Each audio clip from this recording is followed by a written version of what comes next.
Excellences, Mesdames et Messieurs, Your Excellencies, ladies and gentlemen, we shall embark upon our last panel at this International Peace Conference. And I'm truly delighted to see so many of you still with us and still smiling, although these 3 days have been a little wearying because it's been some pretty inclement rainy weather. But thanks to you, you have lit up this conference with your enthusiasm, your joie de vivre. And it's been a source of great joy to the organizers to be with you throughout these 3 days. Now we're going to start this last panel, and the panelists who will be taking the floor successively are already on the podium, and just seeing them encapsulates the issue which we've chosen in general for this conference, because we're going to talk about science, we're going to talk about ethics, we're going to talk about all these things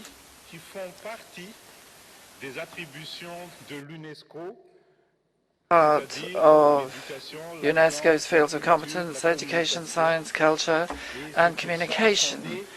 And that's why we are here in UNESCO, in this house of interculturalism, a temple of interculturalism and education. Yesterday evening we saw a film which was a sort of introduction to this panel, and it was a very good thing, because one of the eminent individuals mentioned in that film is with us on the podium this afternoon.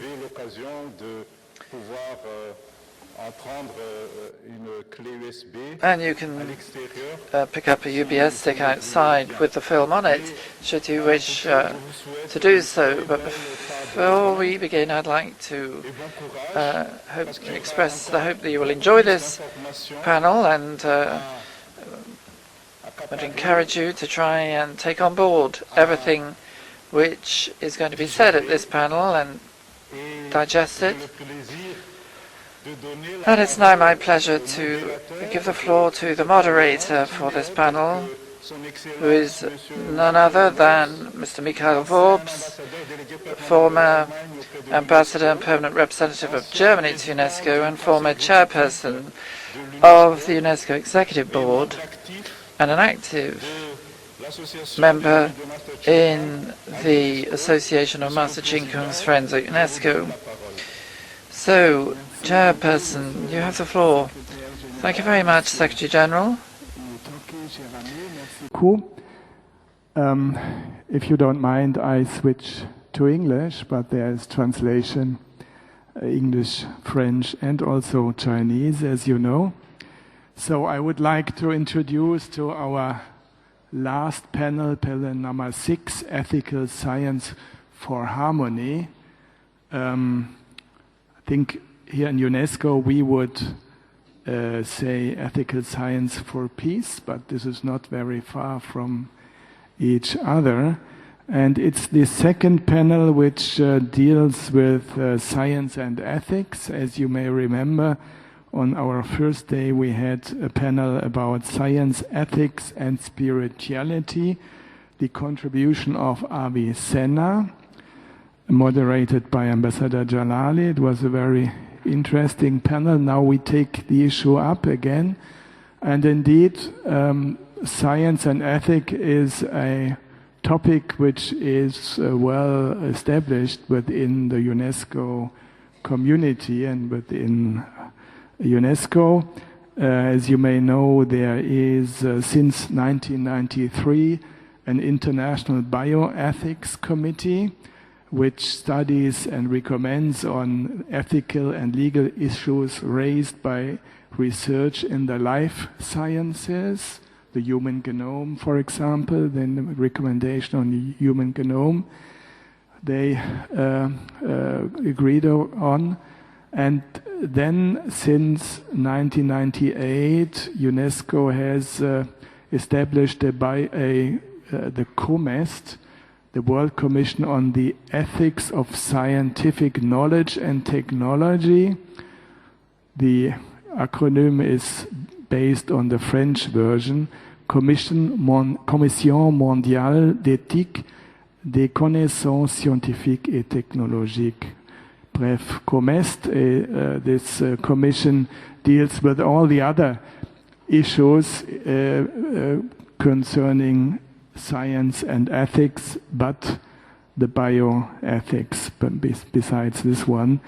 And the latest report they published was a report on robotic ethics in 2017, which I think has some link with the topic of our last participant, Monsignor Follo, who will speak on ethics and artificial intelligence. But first, I would like to introduce le Professeur Luc Montagnier, and who, as you will have seen in the program, is laureate of the Nobel Prize of Medicine in 2008. I will introduce him, give him then the floor, and then I will open the floor again for Q&A, for questions and answers, and then I will continue with my neighbors to the left. I think all four topics which have been proposed and taken up by the panelists are very interesting, very different, stand for themselves. So I think each intervention deserves a proper attention, and I wouldn't like to mix it up at the end very briefly. So first I would like to introduce Professor Luc Montagnier, who many of you, I believe, will know because he was the first to discover the virus HIV-1, which is as the causative agent of AIDS. So this was his discovery already in 1983. Was the beginning of the precondition of medical treatment of this lethal disease, which was which caused so many deaths in all over the world. And he graduated both. I think this is also important in medicine and biological sciences at the University of Paris. And most of his career he spent in two renowned French institutions, the Institut Curie, and for almost 30 years at the Institut Pasteur in Paris as well. He also studied in UK, and he was professor in New York later, and for 4 years professor at Shanghai Jiao Tong University. So he knows China quite well, better than I do, I suppose. In 1983, he led the team which first isolated the human immunodeficiency virus HIV-1 and brought the first evidence that this virus was the causative agent of AIDS. And he then continued in similar topics, and beyond his scientific interest, he has a deep involvement with helping developing countries to acquire knowledge of and access to modern medicine and preventive medicine.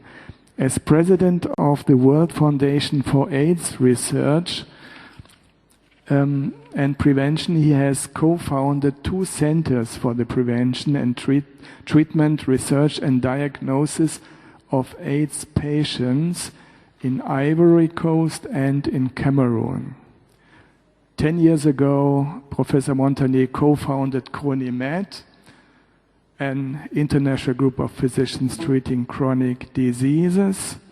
He also founded the Fondation Luc Montagnier in Geneva, in Switzerland, and he has been awarded by about, more than a dozen prizes, one of them the Nobel Prize, and the last one, very recently, the Prix Gonin, I think a prize which was created by the Russian Federation and is for achievements in the field of chemistry. Am I right, Professor? Okay, well then, without much ado, I would like to give the floor to Professor Montagnier, who will speak about a topic he has been interested in the last years of his scientific career, and the title is Can Water Store Information? Please, Professor.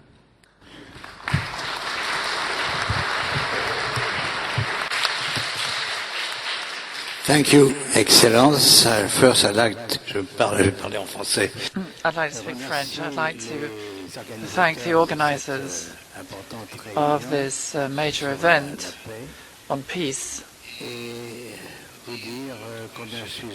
How happy I am to be with you in this room at this counter. Science is in perpetual biological evolution, and from time to time it needs to make use of new concepts, or what we call new paradigms. And I'm going to talk about 2 paradigms which at present are only accepted by a minority of scientists like me,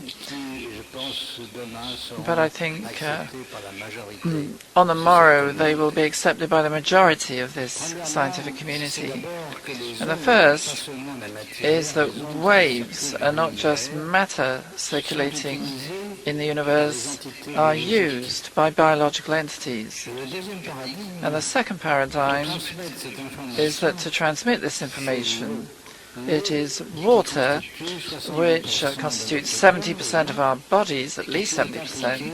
It is water which is involved in the transmission of this information, and it contributes to its harmony. Third paradigm, which I think is already accepted by most inhabitants on this planet, is that the economy should be at the service of human health and not the reverse. That is, health shouldn't be at the service of the economy. Our ideas on the structure of DNA have evolved since the discovery of the double helix by Watson and Crick. And indeed, in particular, recent work has shown that the role of water seems to be decisive in the maintaining of that structure.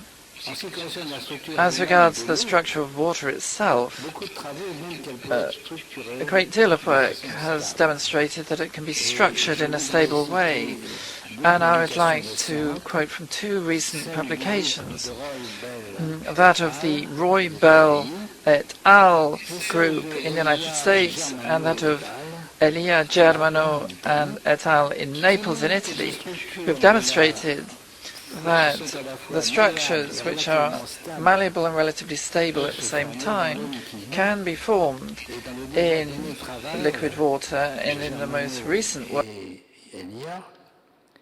Germano, the authors have detected solids residual structures, as if there were a fourth phase in water, a solid phase different from ice. And now I'm going to give you an example in which the two paradigms I mentioned allow for a rational explanation of scientific facts.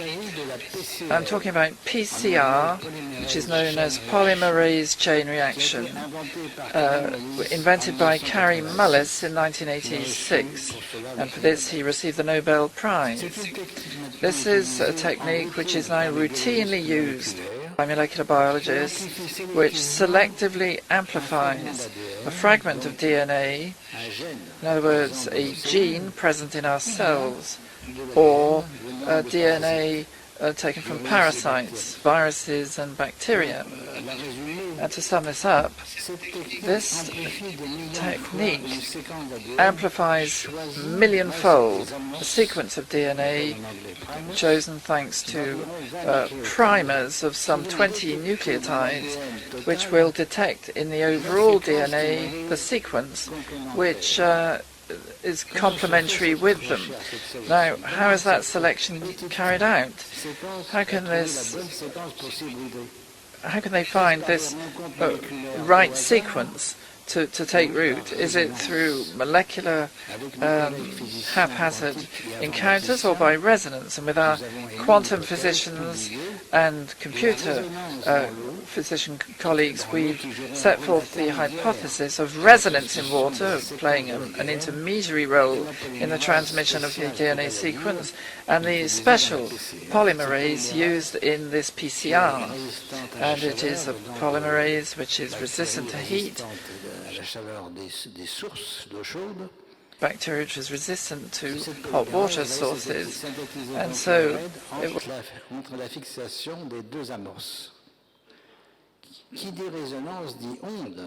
primers. And when you talk about resonance, it means you're talking about waves. When you tune a radio or television in our daily lives, we are using waves to communicate, by using them to capture specific waves depending on their frequency. So the question is, could our cells also be able to communicate by waves? Harmony which we experience in the human body might thus be tied to the existence of these waves. In any event, the response to this question is positive. It's in the affirmative for the infectious germs which breed in us.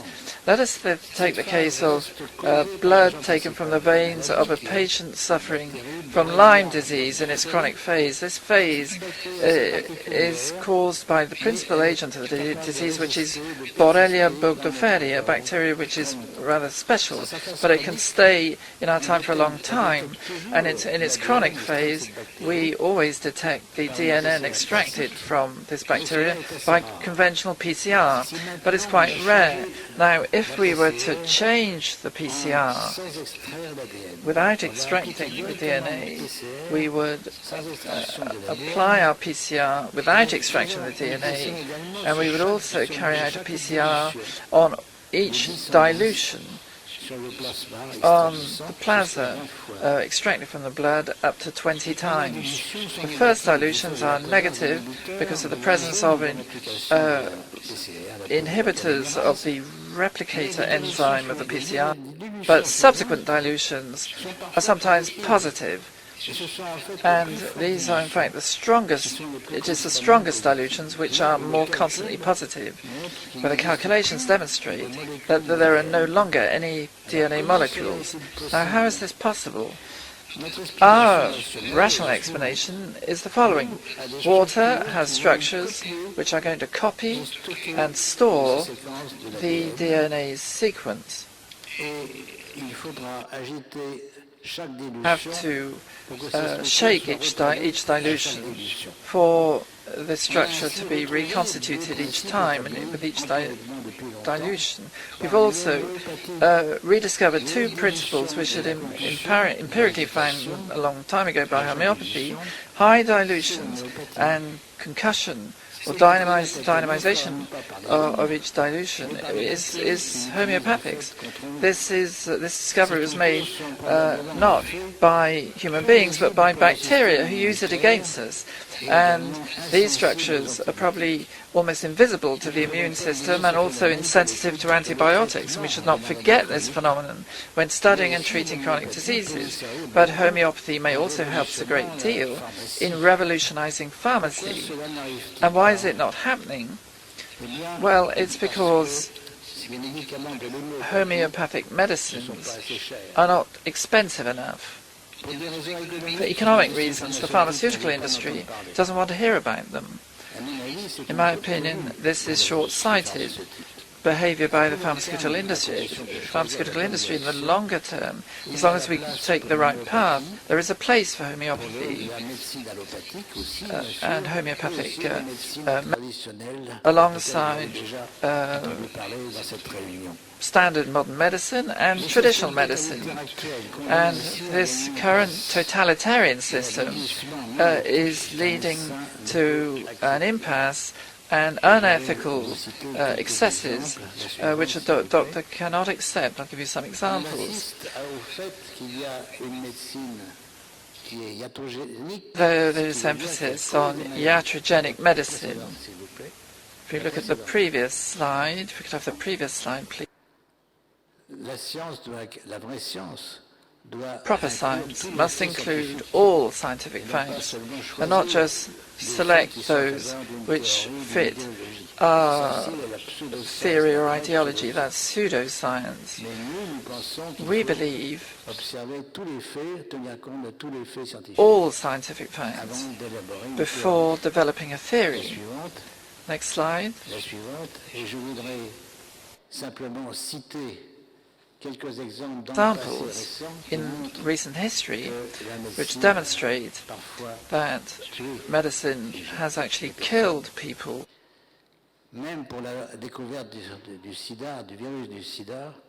AIDS virus, there were delays in carrying out tests, and this also led to, in haemophiliacs, of contaminated blood products. And then I'd also like to mention the growth hormone affair. This also affected France. Growth hormone is a hormone extracted from the pituitary gland, and it's been demonstrated that this hormone was contaminated by a disease agent very similar to the Creutzfeldt-Jakob agents, very rare as a disease, but it's basically mad cow disease in animals. Led to the death of 120 children injected with growth hormone extract drawn from elderly people in retirement homes. What happened was that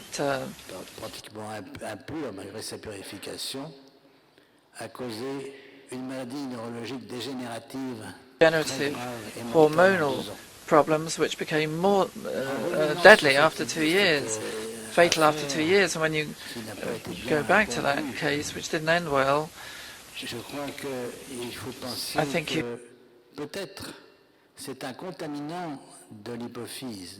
contaminant of the pituitary gland of the brain extracted from those corpses, which was responsible, and that contaminant may be the aluminium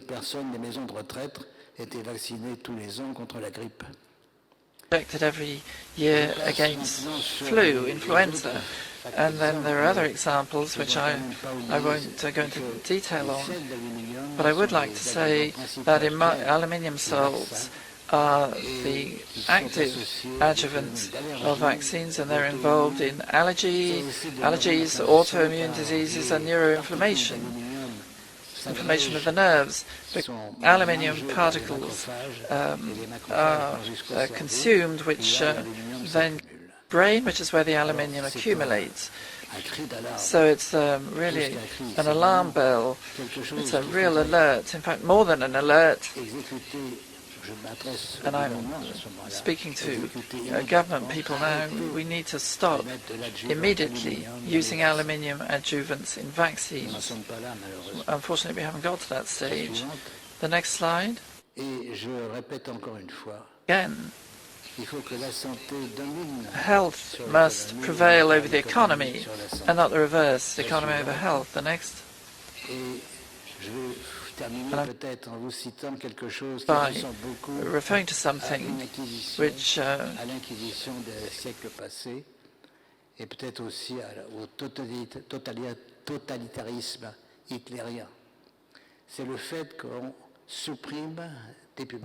publications are being suppressed and scientific truth is being suppressed. And the next, please. It's based on sheep. A group of doctors, veterinary doctors from the Spanish University in Zaragoza, Dr. Luis Juanin, Pana, published an article which demonstrated that sheep receiving a new vaccine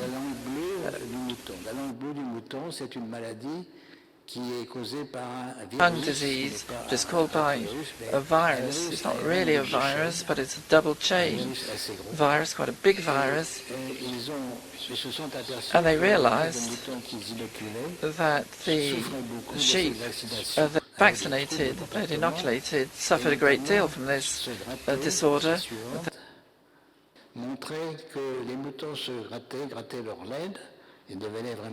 Scratched themselves until they became quite hideous and died. And this group of scientists published an article not only demonstrating vaccine caused this problem, but indeed aluminium alone could cause this problem. So they asked whether it was the vaccine or the aluminium in the vaccine. So they injected aluminium at the same dosages and came up with the same disease, which demonstrates, and there's plenty of other work of the same group, but this demonstrates once and for all that aluminium can be toxic for large mammals, and that includes humanity, human beings.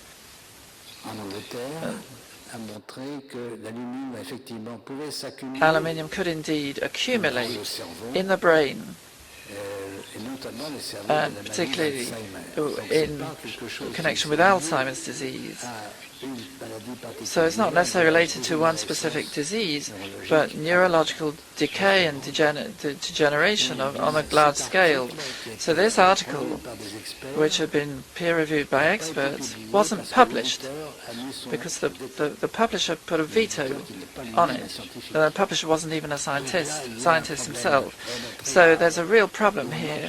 You're stopping the publication of the truth by doing this. And that, I think, impairs science and ethics, the ethics of medicine alike. So, in my opinion, this should not be a course to be followed. And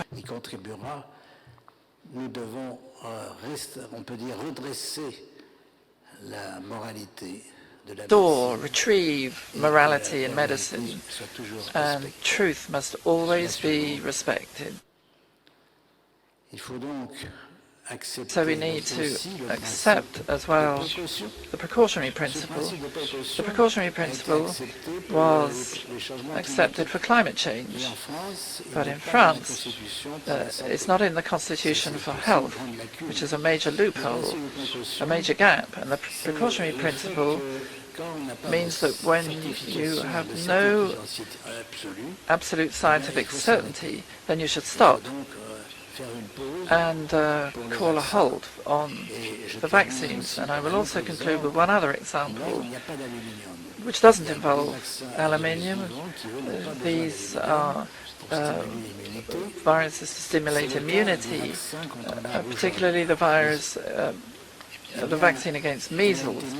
And it's been demonstrated in a small previous epidemic in the United States, in California, that almost half of the sequences of the virus isolated in patients a few years ago were sequences of the vaccine. In other words, the vaccine virus replicated itself because the immune system of the people concerned wasn't in a good condition. It went on for a long time, and it was even handed on to other individuals. So you're talking about something which is utterly ridiculous. You're not producing a vaccine to protect against the vaccine, but you're supposed to produce vaccines to protect against viruses that develop wildly among the population. So this is a good example of just what you shouldn't do. And I would repeat, I'm not against vaccines. I've been a Pasteur follower for many years, but I do want us to have safe vaccines and effective vaccines. I'd like to thank my colleagues and above all recall the principles which should guide us as doctors: respect truth, respect justice, and be rational. That really is the very basis of medical research, research in general, medical research in particular. And on the next slide, we could contemplate a new medicine based on openness to the achievements of traditional medicine and homeopathy and allopathy, using first and foremost as a principles prevention, prediction based on laboratory tests, personalization of treatment. In other words, individualizing the interaction between the doctor and the patient. That means participation by the patient.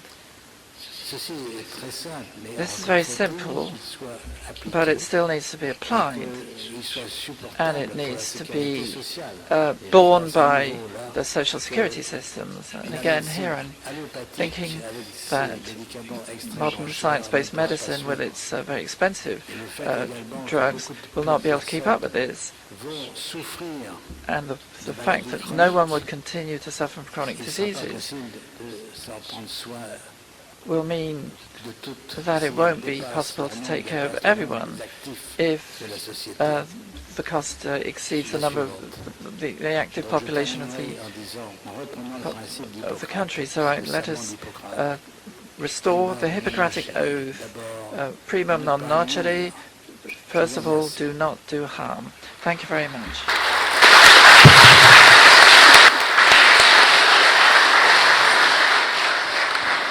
Merci beaucoup, Professeur Montagnier, pour Thank you very much, Professor Montagnier, for your presentation. De très haut niveau, Your very scientifique. high-level presentation, scientifically speaking. J'ai entendu que vous rapprochez un peu la science. I heard you trying to bring science. You're reproaching science for not recognizing certain discoveries. Rather, you're reproaching mainstream science for not recognizing some of your discoveries. Also, you are reproaching the pharmaceutical industry as well. En arrière de cette résistance, parce que la homéopathie, comment ça se dit? You mentioned homeopathy. L'homéopathie, et nous, disons, donne moins de. You were saying that homeopathy is less lucrative for the pharmaceutical industry. I don't know if I said that clearly. We were trying to juxtapose science and ethics.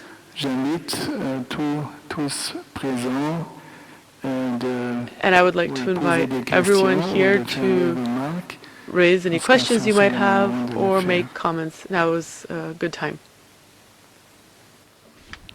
S'il vous plaît. Go ahead. Can I speak Chinese? Is that okay? Good afternoon. I'm a student, and I just listened to the professor's presentation, and I thought it was really wonderful. Because I study Buddhism, and how can we use a Buddhist theory? How can we use the butterfly effect? So, for example, if a butterfly claps its wings somewhere, it affects perhaps a place on the other side of the world. And including the third law of Newton, how can we use all of these and do no harm, as the professor said? This is because in the universe, all of our lives are interconnected. If everyone is doing well, then the universe is doing well. It doesn't matter if a particular individual is well. That doesn't affect the whole world. Do you understand what I'm saying? Maybe I'm not being very clear, but what I'm trying to say is that we should love each other. We should love one another.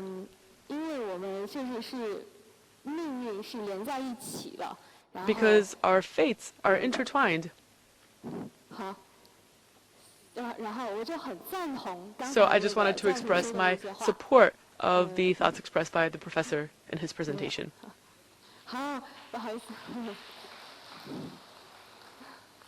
Thank you very much.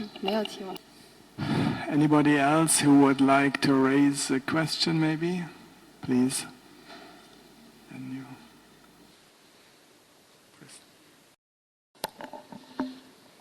Right, thank you, Professor. Thank you, Professor. Right, being strangled myself. Hang on. Right. I guess it's probably a comment rather than a question. I'm in the profession of financial research and higher education in finance and economic subjects. After spending some years in the banking industry, I think I've been spending years trying to understand the cause of financial crisis and trying to solve the problem how to use financial innovation to improve people's life, pretty much what we're doing. But the one of the biggest problem in current financial and economic research is that there's a fundamental assumption about human being, which is that human beings are selfish to begin with. And I think it's a incredibly naive and oversimplification of the truth. But then, unfortunately, that assumption is fed into all the models that we're using to design our financial system. And I guess the result of that is hostile competition become legitimized, profit replace ethics, protectionism replace coexistence, that sort of thing. If you look at the cause of financial crisis, on the surface we may say that it's because of toxic derivatives or financial innovation, but then the root cause of that is the lacking of ethics. So I think, if I wonder what I'm doing the last few years as a higher education, educator, I hope I'm not creating a whole bunch of future financial crisis creator in the future. So I think it is really important what we're talking about here today to fuse ethical teaching into all this, subjects and teaching in the education. In science, social science, human science, medicine, and economics. So, Professor, do you have any suggestion how to do that? Because like you said, the mainstream, let's say, finance research journals simply do not recognize the fact that human beings are good, but rather the other way around. Thank you, Professor. Thank you. I think before answering, I would like to invite the other participant who has raised his hand, and then you may answer, Bonjour. Professor. C'est une question Good afternoon. My question is more of a technical nature. I saw on YouTube that your team, Professor Montagnier, conducted experiments of what you called DNA transduction, that's what you called it, together with an Italian team. And we can see that you are recording water waves partir d'un petit procédé technique. using a small Vous technical enregistrez un procedure. fichier audio sur And un then you logiciel qui est record probablement an le audio logiciel file, Wavelab, probably using Wavelab. à une That's probably the fréquence software that used, d'échantillonnage de with 44 a kHz. sampling frequency of 44 kilohertz, La fréquence d'échantillonnage et la définition over du 6 contact bytes. disque audio. So this is about the size of a Donc, audio CD. on voit que l'eau émet des fréquences. So we can see that water emits Je voudrais a frequency. savoir, dans vos expériences, quelles sont les And what I fréquences, would le like to domaine know de fréquences utiles, is what is the useful la réponse en frequency domain, fréquence du capteur. the frequency response Si of the vous avez captor, utilisé différentes fréquences d'échantillonnage, and if you use plus ou different moins sampling élevées, et frequencies, s'il y avait whether plus you ou used moins de higher or lower précision frequencies, and if these dans les résultats higher par or rapport à lower ces fréquences frequencies d'échantillonnage. On voit que dans led to l'expérience more or less italienne, precise il y a results. une We can see that from précision de Italian transmission experiments, de 98%, the precision ce qui est level à la fois was beaucoup, 90%, parce que c'est 98%, which is high, et peu si l'on voit par exemple que 98%. le chimpanzé et l'être humain ont but it's also 99,5% little frequency because we know d'ADN commun et sont pourtant humans and chimpanzees share 99.5% of DNA, and yet humans and chimpanzees are very different. So my question is about useful frequency and the instruments which you used in your experiments. Thank you. Merci pour cette question très Thank you for this very très spécifique. specific Je voudrais bien question. inviter le professeur And now de répondre I would like aux to invite Professor Monsignor to respond to the two questions. Alors, la dernière question était très technique. The second question was very technical, Merci de but la I just poser. wanted to thank you anyway for asking En this fait, je n'ai question. pas parlé dans ma présentation. Actually, in my presentation, de cette I expérience. didn't discuss this Pourquoi? experiment. Parce que Why? elle est difficile à reproduire. Because it's difficult Elle a to été reproduce. reproduite par un de mes collaborateurs. It was reproduced by one of Mais my je sais qu'elle est difficile, collaborators, but parfois I know même en Italie, that d'être it can be reproduite. difficult to reproduce the results of this experiment even in Italy. So that's why I didn't bring it up in my PowerPoint. And I used an example where there was no transmission, but there was a transmission via water. So I decided to use PCR because this technique can be reproduced in any molecular biology lab, and the changes which I described can be reproduced everywhere. So once again, the dilutions can be repeated, and there's no DNA detected in the dilutions, so there must be something else that carries the memory of this DNA, and possibly also some kind of solid surface. So to answer your question, I think that this is something that is from the scientific and technical realm. It has to be reproducible. If an experiment cannot be easily reproduced, then it should be criticized. It should be open to criticized. So I brought up examples that can be reproduced everywhere.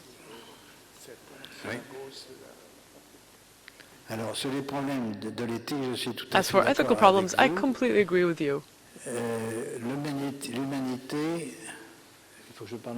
Should I speak in English? Okay, I'll continue in French. Sorry, I'll continue in English. Development. For 10,000 years, starting with agriculture, now we are everything in our hands. We are also very numerous, 7 billions of people on the earth. But this is a very fragile situation. Of course, we are also fear of the climate change. But before that, it might be still worse because of our health. I didn't mention that, but it is possible using the same technology of PCR. We can detect a DNA from bacteria, which is very surprising actually. It was first shown by an American group at the Columbia University in 2012 that talking about starting with autistic children.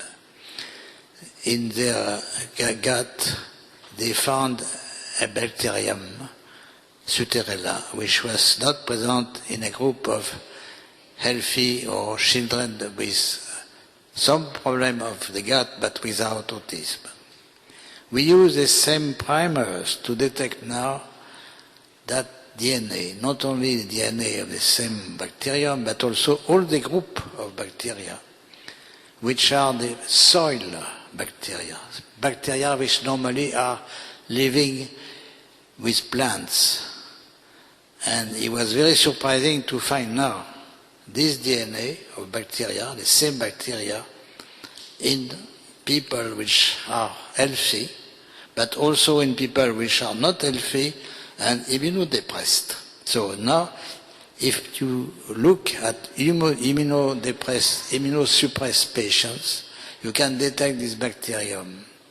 So the question is it pathogenic for all the civilization? We don't know. But you have to know that because of probably our industrial agriculture, we have selected bacteria which have now changed their genome, changed their DNA to be able to replicate in our body. So this is something we have not published yet, but I have to tell you that because it may be necessary to investigate in full details which bacterium of this group may be pathogenic. Merci beaucoup. Thank you very much, Professor. And thank you, very much for your very complex and high-level intervention. I think this is a lot food for thought. And maybe if I try a little bit to summarize, you are a very well-known, very much recognized scientists with a lot of prizes. Nobel Prize is the most known one, but many others. And you did a very valuable discovery which helped mankind a lot to fight against a disease, AIDS, which was for a long time not beatable before. Your recent, let's say, research you briefly introduced to us. I think not everybody fully, who is not a biologist and medical doctor, he may not fully understood what you have said. It was really a very complex intervention, but it was about your theory that water has a memory. And the second, thesis you wanted to say, or you introduced to us, was that vaccination is not always the best choice, and that it has also dangers, and that this should be taken into account. And your appeal to ethical approach would be, for the last one, to be more cautious when going to vaccination. You're not against it, but there should be more consideration when doing it. And the other one is that how do you say, homeopathy is also a medical option which should not be neglected. Yeah. This is debated, but science lives from debate. It's the only way to advance in sciences, and I thank you, and I think we all thank you very much for your very, very interesting contribution, and I hope it will trigger more reflection on the issues you have introduced to us. Thank you very much, Professor.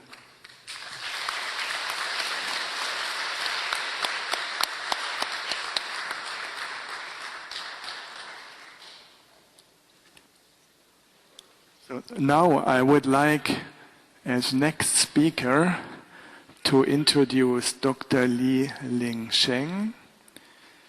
He has studied, I will briefly introduce him to you. He has studied martial arts and Chinese medicine in Shaolin Temple, and he has followed in his youth a great traditional Chinese medicine master Mr. Guo Chen, to study medical knowledge. The master has created thought-derived methods and intelligent medicine. Most importantly, Dr. Guo founded a new school of Chinese medicine, spatial medicine, in which Dr. Li had spent more than 10 years to study.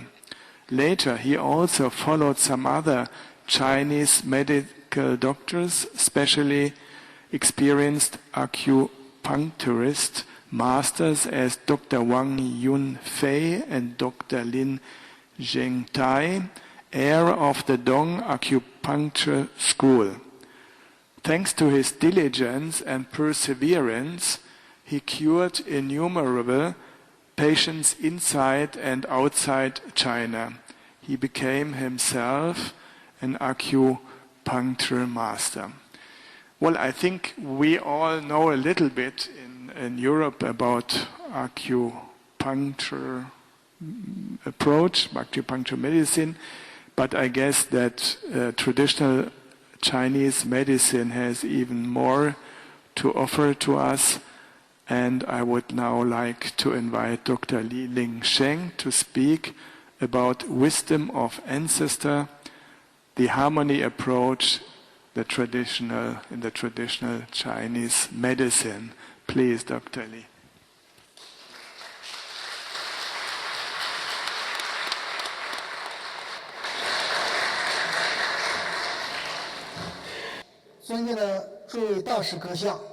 Distinguished ambassadors, distinguished masters, distinguished religious leaders, ladies and gentlemen, good afternoon. First, I would like to thank the Iranian permanent delegation to UNESCO for hosting us, as well as the delegation from Côte d'Ivoire, the permanent delegation to UNESCO, the permanent delegation from Togo at UNESCO, the World Fellowship of Buddhists, the Pure Land Learning College, the UNESCO Association of Qingkung's Friends at UNESCO, for organizing this International Peace Conference. And today, the topic which I would like to discuss with you is the wisdom of our ancestors, path to peace, traditional Chinese medicine. So next, I will speak about several different themes to tell you about Chinese medicine.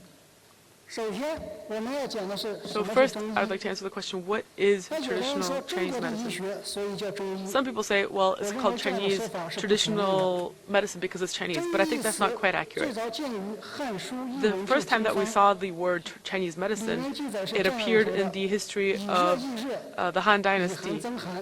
And this text stated that you should use heat to treat heat and cold to treat cold,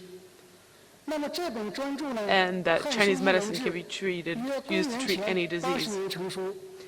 Now, this is a book that appeared in 80 AD, in 80 BC, over 2,000 years ago.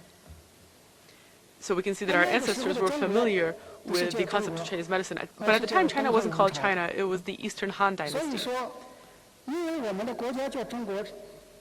So that's why I think it's not right to call traditional Chinese medicine just because the country that we come from is called China. So what is Chinese medicine? Chinese medicine is a kind of attitude. After we have a health problem, after our body loses an equilibrium, we can use an effective method to treat the body in a holistic and balanced way. And this is what Chinese medicine is. Chinese medicine is based on the history of China, which is over 5,000 years old, and some old concepts. For example, yin-yang, the 5 elements, luck, energy points, qi, and prevention, taking care of your body, medians, and so forth.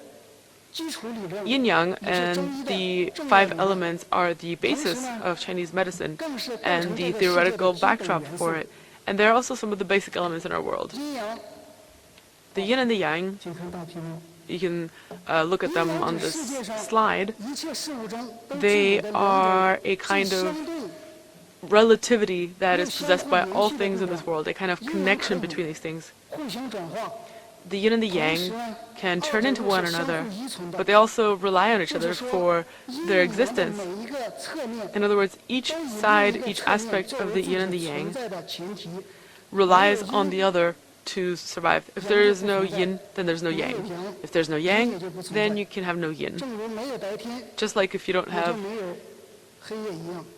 the light of day, you can't have the darkness of the night either. The yin and the yang means coexisting, using one another. And in Chinese medicine, we rely on this interaction between the yin and the yang, transformations of the yin and the yang. This is how the human body works. And when one catches a disease, and we can use diagnosis and treatment to try to cure this disease, people often feel cold or hot or filled with some kind of substance, or they feel empty, both inside and out. And all of these symptoms can actually be classified using the yin and the yang system of Chinese medicine. Next, the 5 elements. The 5 elements are made up of 5 elements from daily life: metal, wood, water, fire, and earth.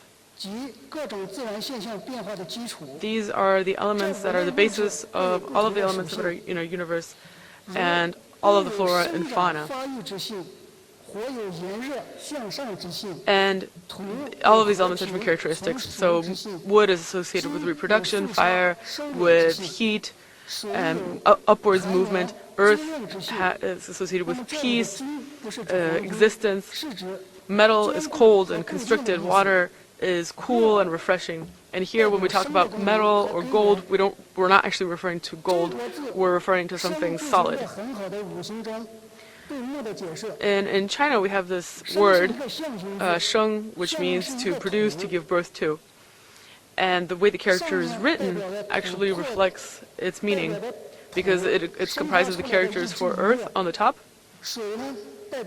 and it also is comprised of the character for a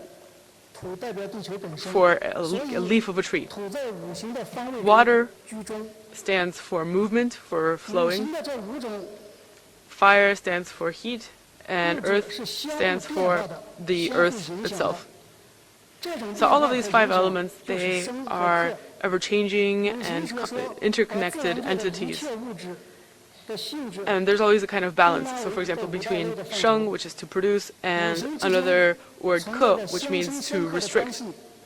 So there's always something that's generating and something that is restricting. These are 2 opposite ideas, 2 opposite meanings. And this tension between generation and restriction is the basic concept behind the world order. Of course, they're relative, because if there's no generation, then there can be no restrictions. If there's no restriction, then there's nothing that was generated in the first place. If you have generation but no restriction, then everything will just reproduce to an extreme, and things will turn bad. If you have restriction but no generation, then the animals of this world will be too constrained and die out. Wood, fire, metal, and water are located both above and below the Earth's surface. Some of them are considered more yin, so wood and fire are more yin, whereas metal and water are more yin, and fire and wood are more yang. So these elements are associated with different characteristics.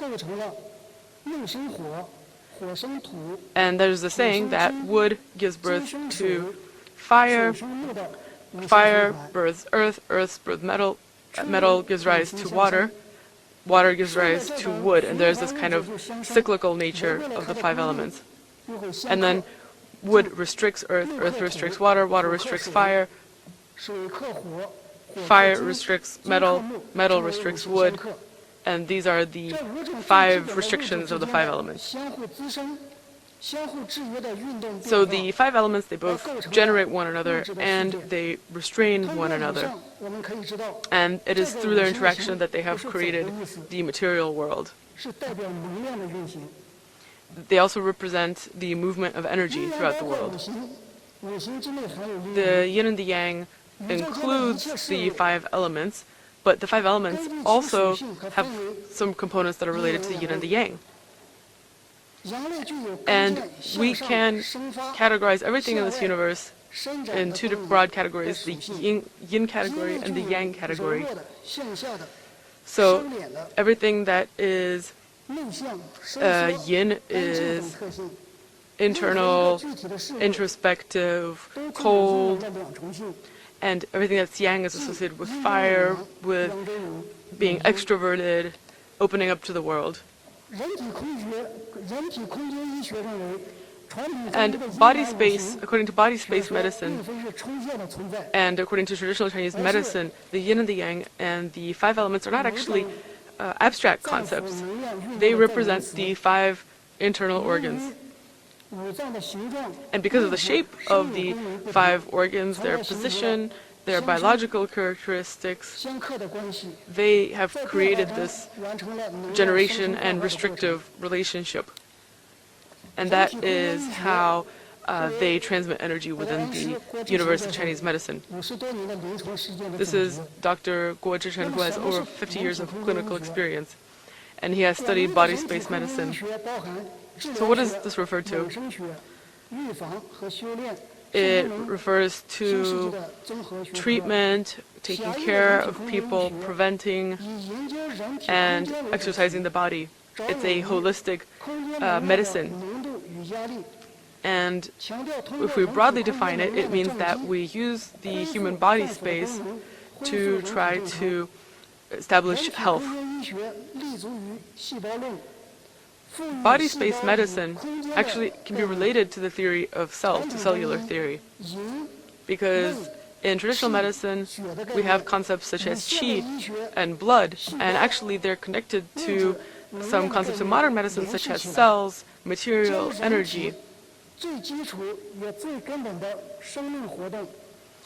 In this way, we can take an extended view of the human life and the human body's biological functions.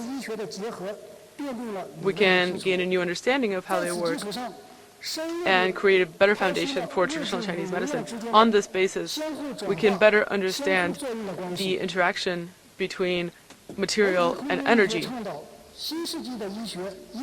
Body space medicine calls for putting health first and treatment second. Emphasis is placed on taking care of your ethics, of yourself, of your morals, to try to purify your soul, recover your soul, make it clean and pure, so that you can discover your potential. And then, in this way, science can be instrumentalized to create prosperity and happiness for people. And this is not so much about treatment as about a way of life for modern humans.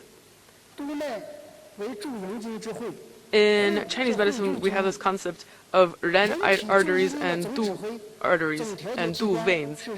So, ren are something that move your energy up in the body, and du veins are something that move it down throughout the body.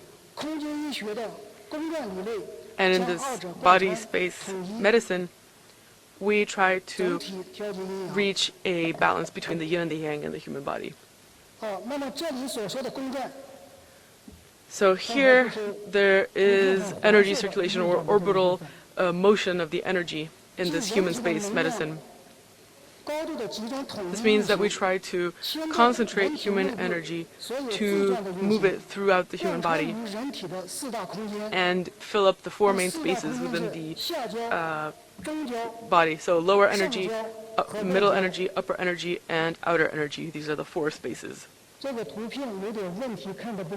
Maybe you can't see the picture very clearly. The lower energy refers to the lower part of the body.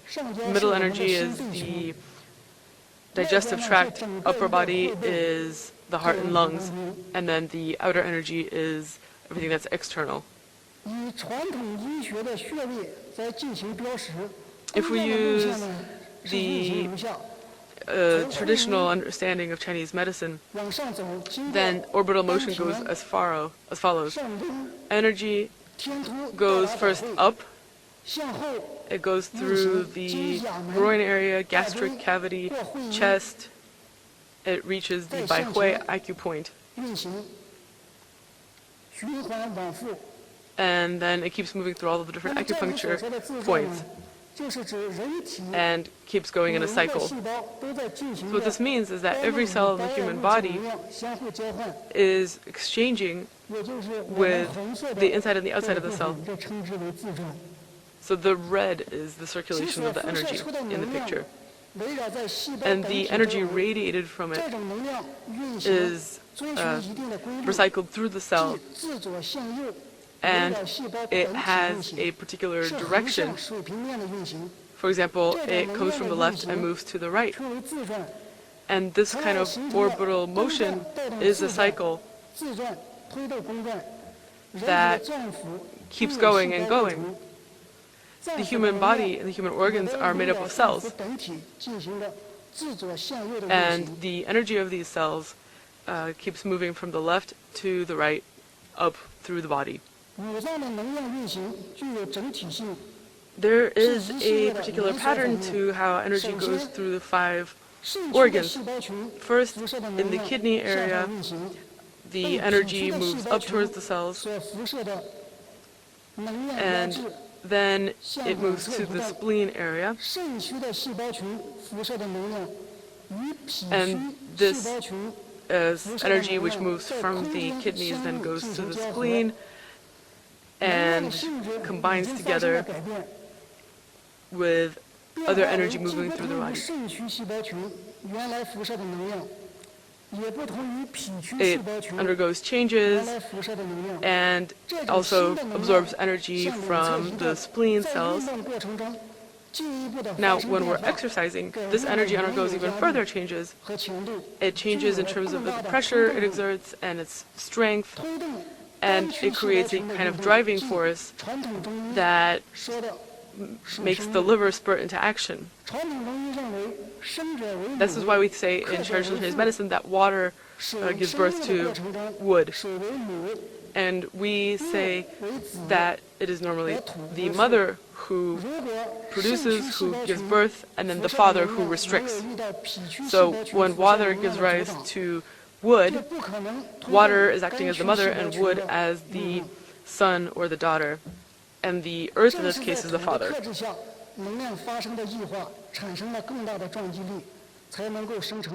So we have to have this energy in order to produce wood. Then the liver cells' energy moves up and absorbs energy from the lung area, and it continues to move through the body.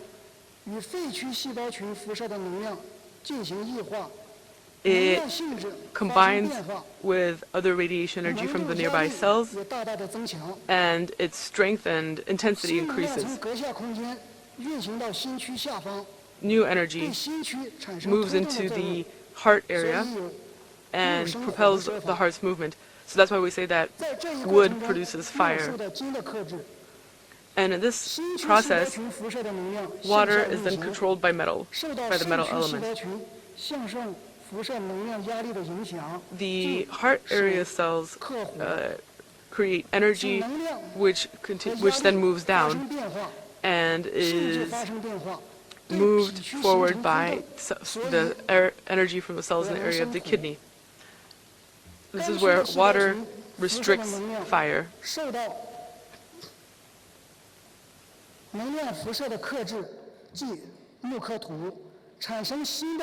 And then we say that wood restricts earth and creates new energy.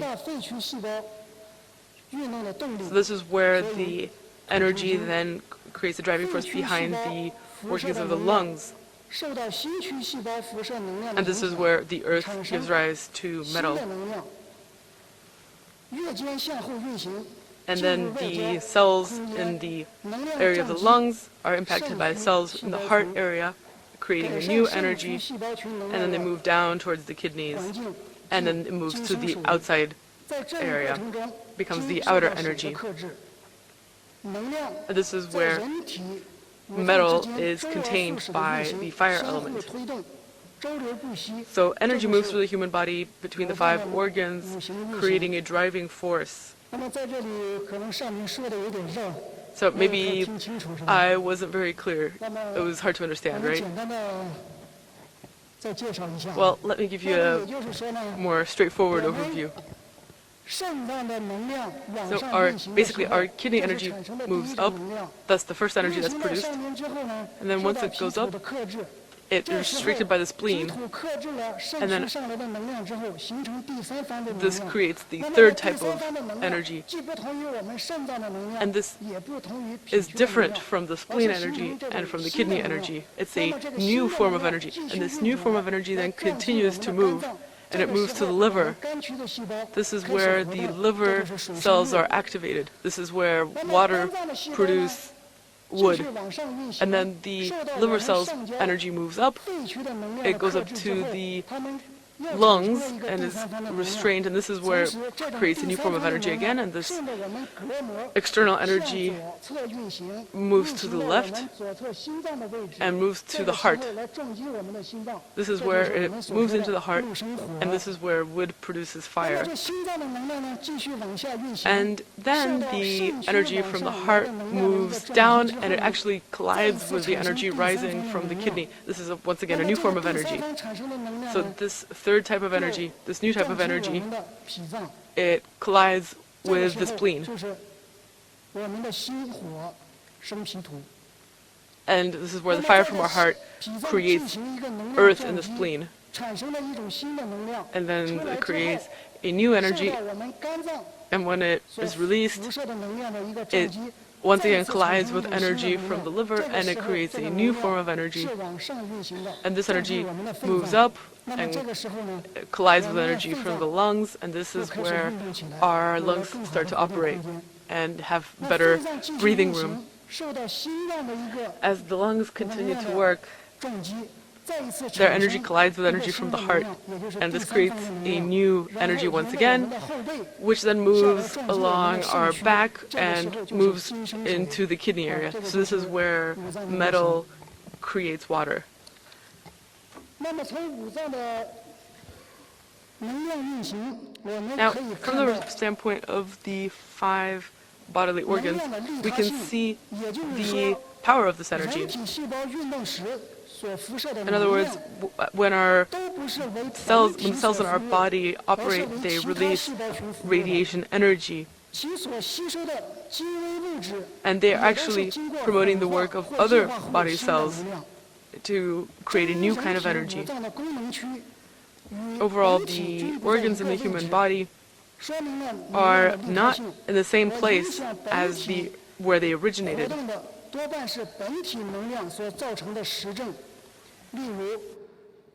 So they're connected to some other organs in another part of the body. For example, sometimes the kidney is, due to its position in the body, is considered a lower energy organ, but its energy is in the middle part of the body.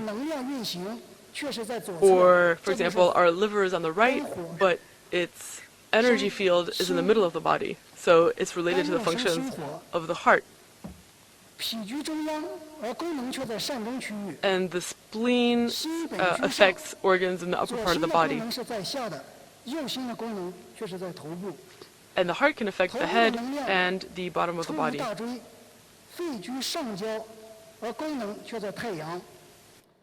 So the head is related to the functioning of the lungs and the stomach. So all of these bodily organs are interconnected.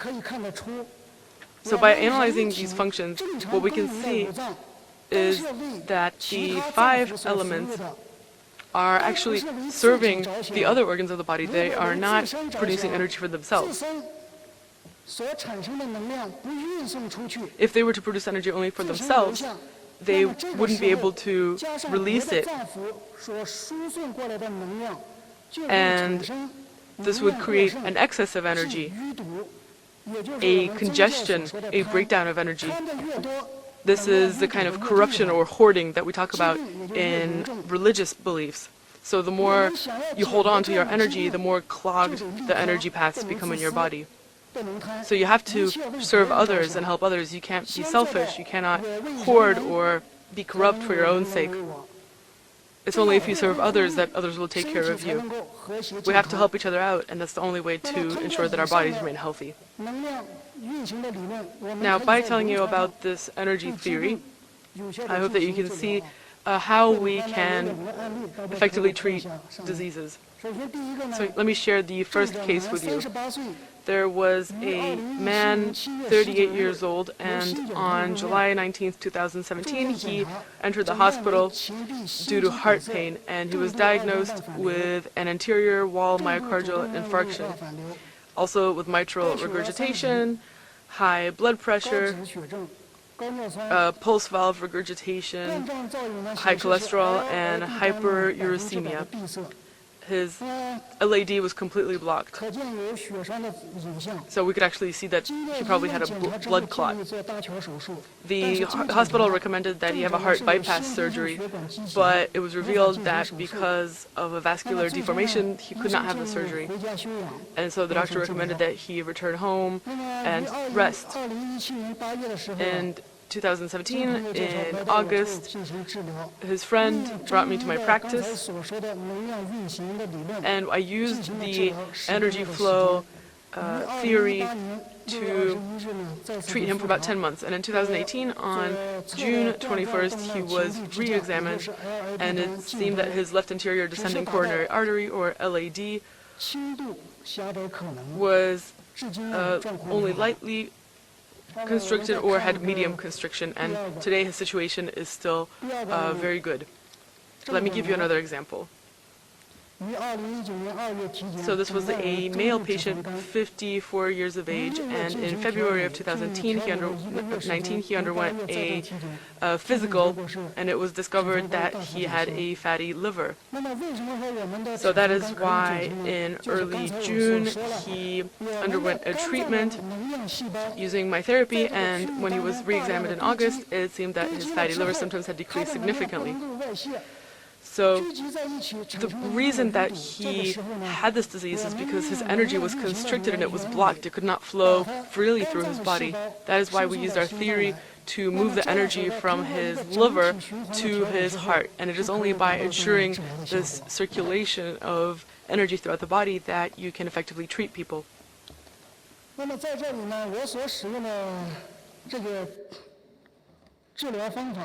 The treatment that I'm telling you about is based on the body space theory.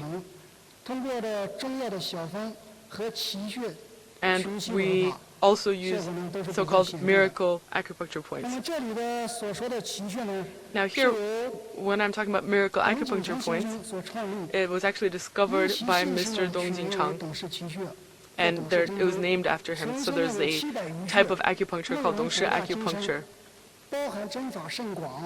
It includes all types of acupuncture, for example, ear acupuncture, acupuncture of the scalp, hand acupuncture, and so forth. It is a very effective treatment method and a very special school of acupuncture. Mr. Dong's acupuncture school is an effective and easily conducted acupuncture treatment method, and is also a traditional Chinese acupuncture school. I was very lucky to have met Mr. Dong, and I studied his acupuncture method with him.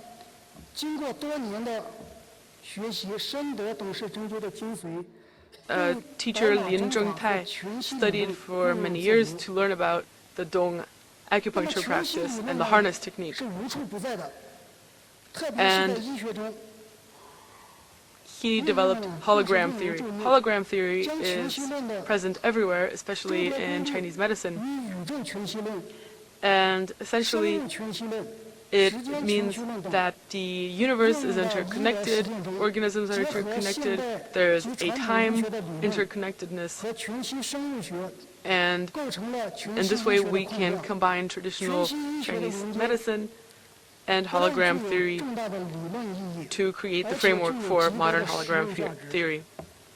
This is important not just from a theoretical standpoint, but also from a practical one. It is easy, practical, economical, safe, and effective. The body space theory and the Dong acupuncture school are all founded on the basis of hologram theory. They think that all the things in the universe are actually a miniature of something else. So man is a miniature form of the universe, and the body is represented by the tongue, by the ears, by the hands and feet. And it is only if our cells are healthy that the human body can be healthy as a whole.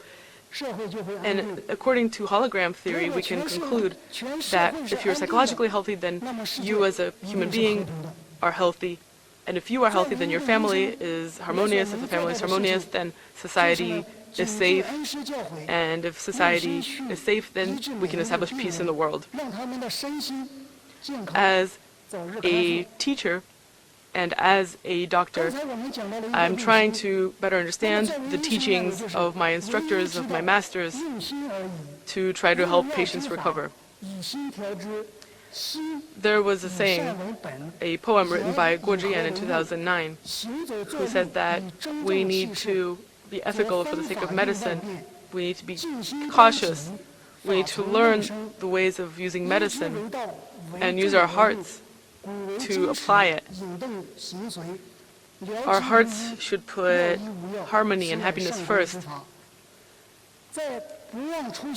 and try to rely on this traditional medicine to heal people. So I think that we have to be truly generous and remember our duty that we need to serve all of humanity. Starting in 2014, I have been participating in various charity medical teams. It's actually these teams, they went to faraway countryside locations in rural areas, in pastoral farmland, to try to help vulnerable populations. And we developed some treatment options for people living in these types of areas. These included acupuncture, moxibustion, blood pricking therapy, prepared Chinese medicine prescriptions, etc.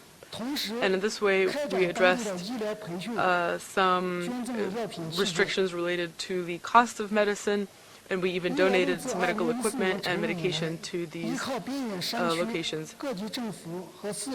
So starting in 2014, this medical team, with the support of government and organizations in these rural areas, has been successfully treating people and has treated over 40,000 people.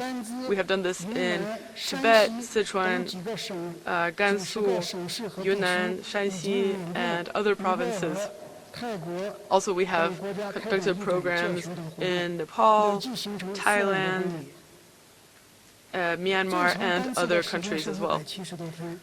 We have conducted programs that are up to 170 days long. So if there's any country or any region which would like to receive medical assistance from our teams, we will be happy to help to the best of our abilities. Today, as I stand on the podium at UNESCO, I would like to wish all of you and wish all the people all around the world health, happiness, and harmony. And I would like to call on everyone to say these things with me. Thank you. I hope that people around the world will be healthy,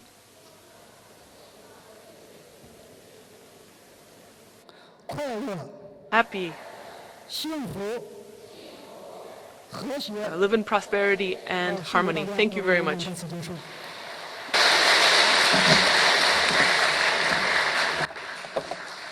Xie, Dr. Lingcheng.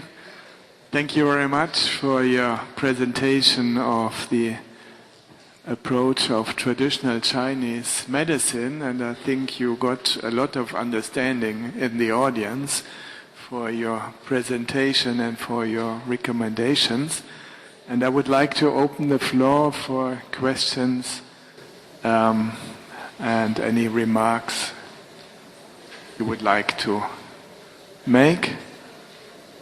Is there to the right, please? Use the microphone, please.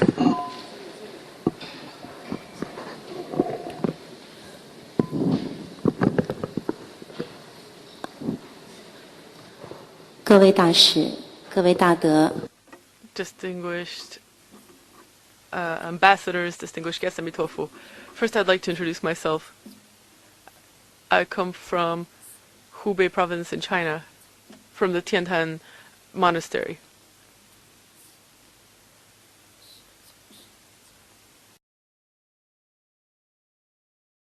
So, in the past, I have never really addressed the question of education, and I hope that this platform can help us to use some grassroots practical methods. We can try to spread the word about these practical methods that we use in China, and I hope this is helpful for everyone.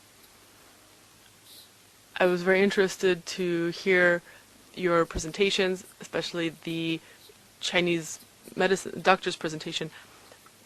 Now, my father is actually a doctor, and he never gives people shots or vaccines. He always encourages children to drink water or to get massages. He will give them a hug to ensure that children are feeling the love of their parents and of society.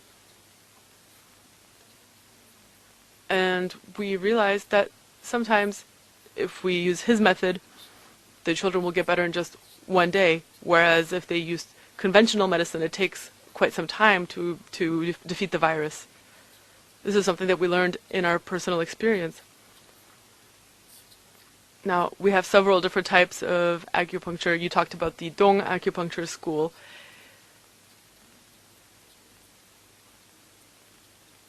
And there's a special school of acupuncture developed by Professor Wang Wen in Beijing.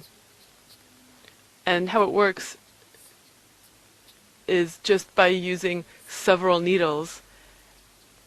And I saw that quite a few Buddhist practitioners are using this acupuncture.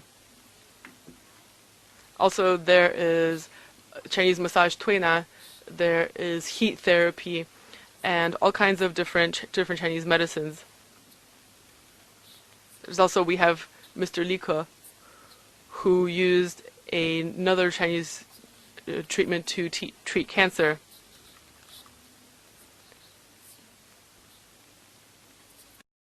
We know that these methods, by using our acupuncture points, by using the energy flow through the body, can actually help improve our health.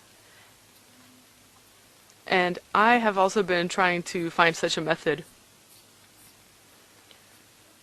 I have been trying to use these medians to achieve a harmony between man and the universe, so that we can connect ourselves to the natural world. So there are quite a few methods that are very useful, and I'm very willing to share my personal experience. I hope that there will be more opportunities to talk about our personal experiences. Amitofu, thank you.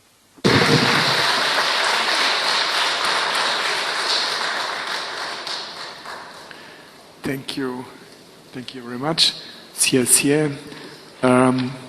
Other questions or questions? Any questions from your part, from your side? If not, then I think we are already a bit behind our schedule. Then I would like to thank once more Dr. Li for his comprehensive presentation of traditional Chinese medicine, which I personally never have heard so extensively and well presented before. Thank you. Now I would like to introduce His Excellency Dr. Adam Al-Mulla, Ambassador and Permanent Delegate of Kuwait to UNESCO. Dr. Al-Mulla is member of a well-known merchant family in Kuwait, traditional family, with a lot of, let's say, influence and power in the economics in Kuwait. But he personally opted for the academic sphere. He is a PhD in chemical engineering, which he obtained in 2002 in West Virginia University, and he has attained full professorship at Kuwait University. He was the Secretary General of Kuwait University and had a number of other held another number of functions in Kuwait University. He was an active and is an active member on the boards of the Kuwait Science Club and the Kuwait Scientific Center, both of which are non-profit organizations for the advancement of science and education. Ambassador Al-Mulla has provided valuable volunteering services both nationally and internationally throughout his professional career. He has given numerous lectures and conducted short courses in the Middle East, Europe and the United States. And he has contributed to many research projects in the engineering field with a lot of articles in scientific journals and conference papers. Today we have the pleasure and the honor to listen to Dr. Al-Mulla, who will speak about sciences and religions together for a world of peace. Please, Dr. Al-Mulla.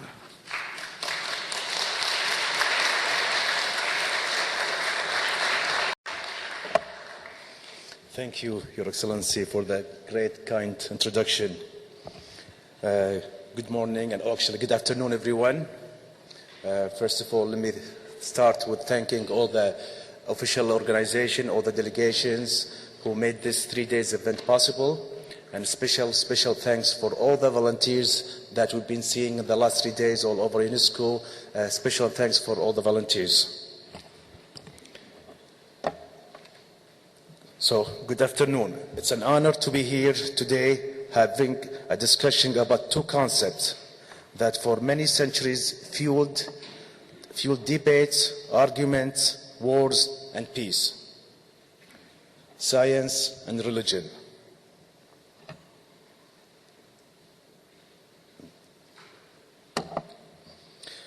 Some people may think that these two are polarizing opposite beliefs. Some people may think that they cannot coexist. Some people may think that they must coexist. And in fact, that these two fields complement each other.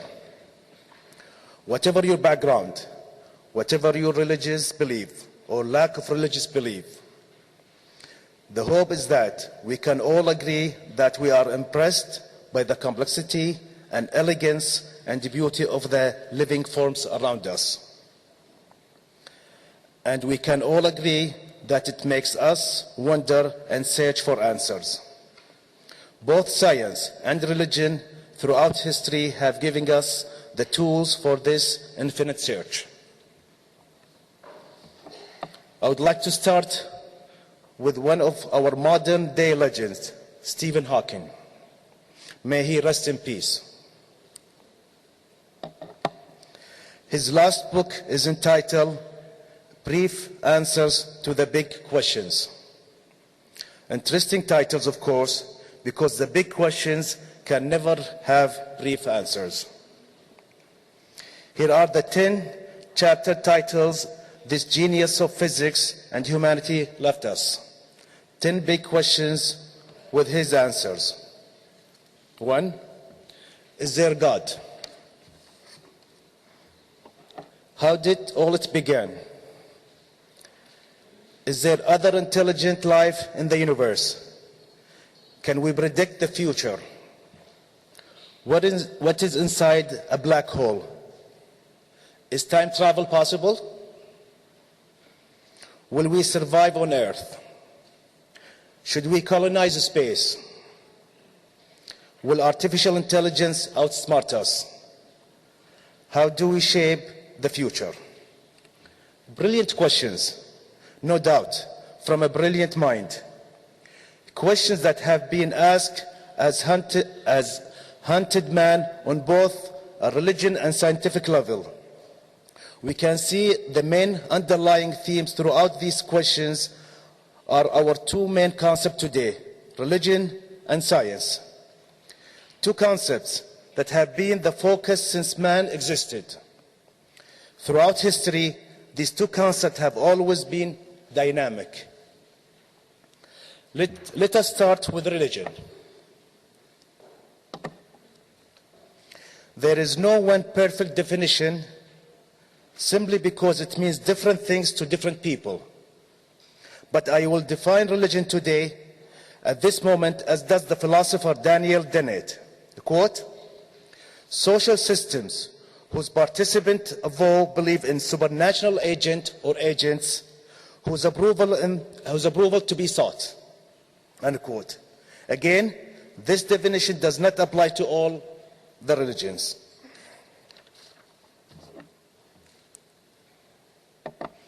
Thousands of gods and religions have been worshipped. Viking gods, Greek and Roman gods, Hinduism, Egyptian gods, Babylonian gods, Celtic gods, sun gods of Africa, Buddhism, and then more recently the Abrahamic religions of Judaism, Christianity, and Islam. Of course, this is a short list barely covering the long history of religion. Science has a similar list, long and diverse as well, throughout humanity. We will define science today as using certain tools to find the truth about the universe. This truth, keep in mind, may not be absolute truth. Most scientific fields have been throughout a paradigm shift, at least one in modern time. So, a theory comes to an existence, and with time, the old knowledge develops into a new framework, and thus into what we would call a revolutionary theory. Of course, we all know Copernicus heliocentrism. Sound like a common sense today, of course. But at the time was one of the greatest insight ever. The scientific establishment that the Earth and the other planets revolved around the sun. Game theory, originally in 1944, later with the important embellishment from Nash in the 1950. And although it was developed for economics, it revolutionized evolution biology. Oxygen theory of combustion, which paved the way for the development of modern chemistry. Plate tectonics, in which German scientists dared to suggest that the continents were once connected. Statistical mechanics, which made sense of thermodynamics and provided strong evidence for the reality of atoms. Of course, we have Albert Einstein with the special and general relativity theories. Einstein merged space with time, matter with energy, made atomic bomb possible. He provided us with curved space-time. Science next evolved to the concept of an expanding universe and theories of black holes. Quantum theory, in which the entire history of classical physics revolutionized, changing entire philosophies of cause and effect and notions of the nature of reality. Also, Charles Darwin, the evolution by natural selection. This theory that was so revolutionary, some people still do not accept it. Darwin demanded that natural science and life are the essence, and the complex relationship among life forms emerge and die or survive from natural processes. This list, of course, not comprehensive. Galileo, Newton, and most scientists were mocked in their lifetime. For many, it was after their death that the theories evolved into what we know, or what we now believe as a version of truth. What can we say about these two lists, religion and science? Both are dynamic, changing through our history. What else can we say about religion and science? They are both have the same goal, the same aspiration to serve and better humanity. They might be taking different paths and different intellectual process, and that is okay. One method complements the other. Of course, there are many gaps and unsolved issues in both in science and religion, and the answers may not be achieved in the same way. But they both have the same goal in the end, to help take humanity to a higher level. Many people think that religion and science cannot coexist. We see people using science to disprove religion. But it should not be competition. They both work for the good. Just like they can both be abused. Science and technological advancement can be abused for human suffering, just like religion and its various interpretations.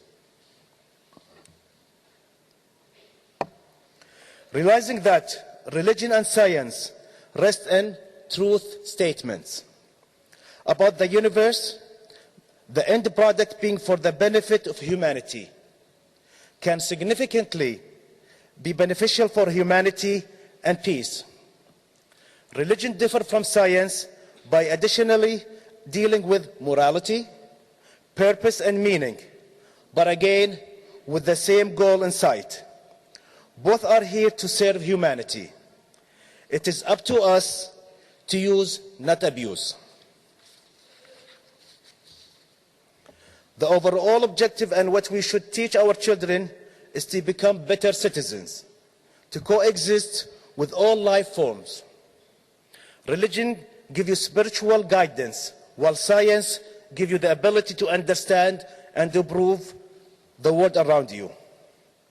It is a dynamic process that requires ethics and truth.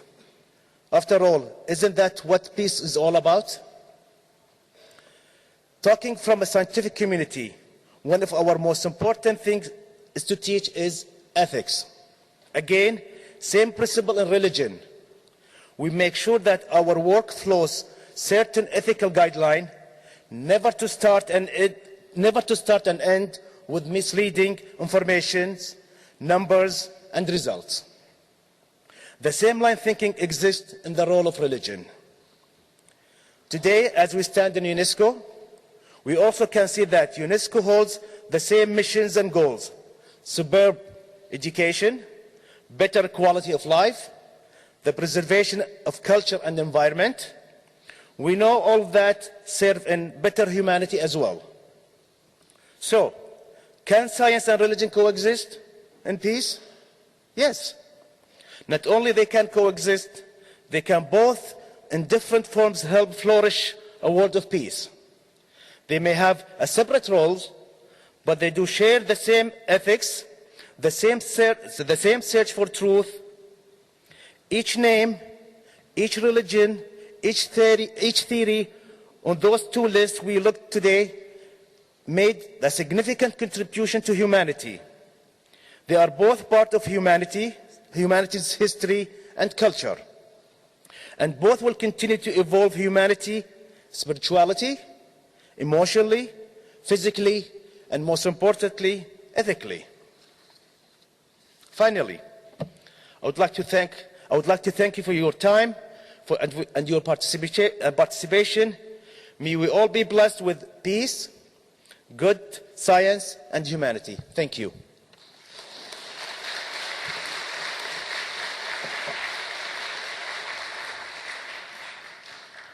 Thank you very much for your presentation of your view of a possible coexistence between science and religion. I guess your neighbor to the left would agree. But what do you think here in the audience? Any comments? Any questions to Ambassador Dr. Al-Mulla?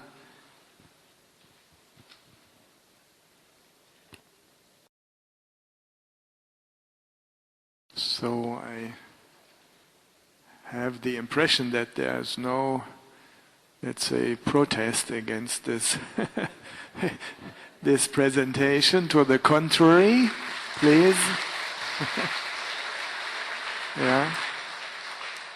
So you hit, let's say, the mood of our audience today. Thank you very much, Dr. Al-Mulla. And now finally, last but not least, I would like to introduce Monsignor Francesco Follo, who is the permanent observer of the Holy See to UNESCO since the 11th of May 2002. I think you're the dean of all... you're permanent, okay. You take your title very literally. I understand. Yeah. No. And we have worked together very well, and I do remember with great pleasure all what we have done together here in UNESCO. You were ordered priest in 1970. And you later you obtained a master degree, 2 master degrees, and a PhD in philosophy at the Pontifical Gregorian University. You have a long list of achievements. I only highlight some of them. You worked as a journalist for some time, and you were professor of history of Greek philosophy at the Pontifical University Regina Apostolorum in Rome. And you have also received a number of merits and orders. And as I already said, you're now, since 2002, the permanent observer of the Holy See in Paris. And I remember that during the General Conference and other important conferences, you offered the Mass to all Catholics and non-Catholics who would like to participate, and I thank you again for this. Now you will speak, you're invited to speak about ethics and artificial intelligence, a very topical issue, rather new issue, which is currently debated within UNESCO. There was recently a conference in Beijing on artificial intelligence, and the recommendation was in the end agreed upon about artificial intelligence and education.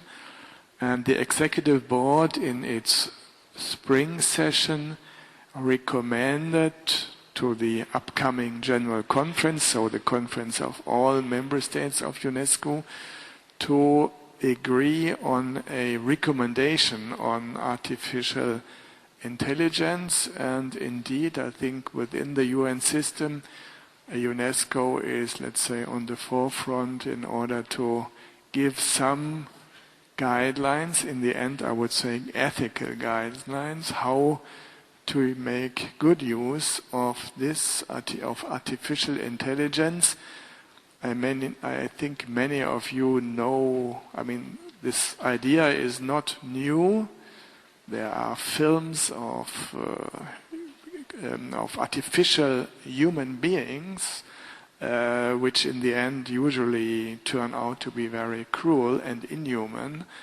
And since the 20s, I think, there's a number of films of this kind. But at that time, artificial intelligence was more a theoretical conception. In the meanwhile, artificial intelligence is becoming more and more a fact, and a scientific fact, and we have limited, let's say, use of artificial intelligence already in various sorts and kinds of machines, of cars even. Well, a topical issue, and I would like to invite His Excellency Monsignor Francesco Follo to give us his philosophical view on the basis of all his knowledge of Greek philosophy. Thank you. So, ni hao.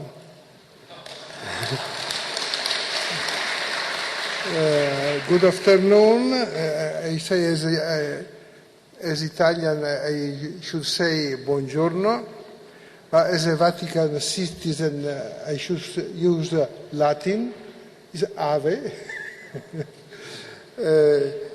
And I will speak in French because for the diplomatic corps of the Holy See is still our language of work. Alors, je me permets de pas rester lié au texte. I don't want to be tied to my prepared text.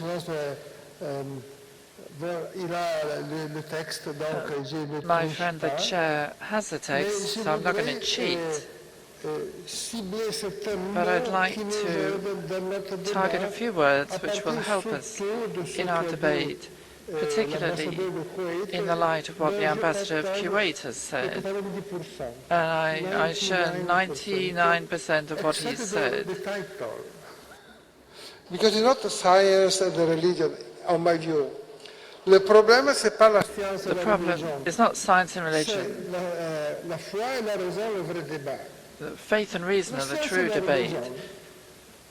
In the Vatican, we have a science academy established in 1603. The Pope said God wrote books, the Bible and nature, and you need to read both to understand things properly. Science tells us how. Philosophy and religion tell us why. For example, the Big Bang was a theory developed by Lemaitre, a priest. But the Big Bang doesn't explain why, it explains how the universe began, but the why is for philosophy or religion to explain. Indeed, Plato said,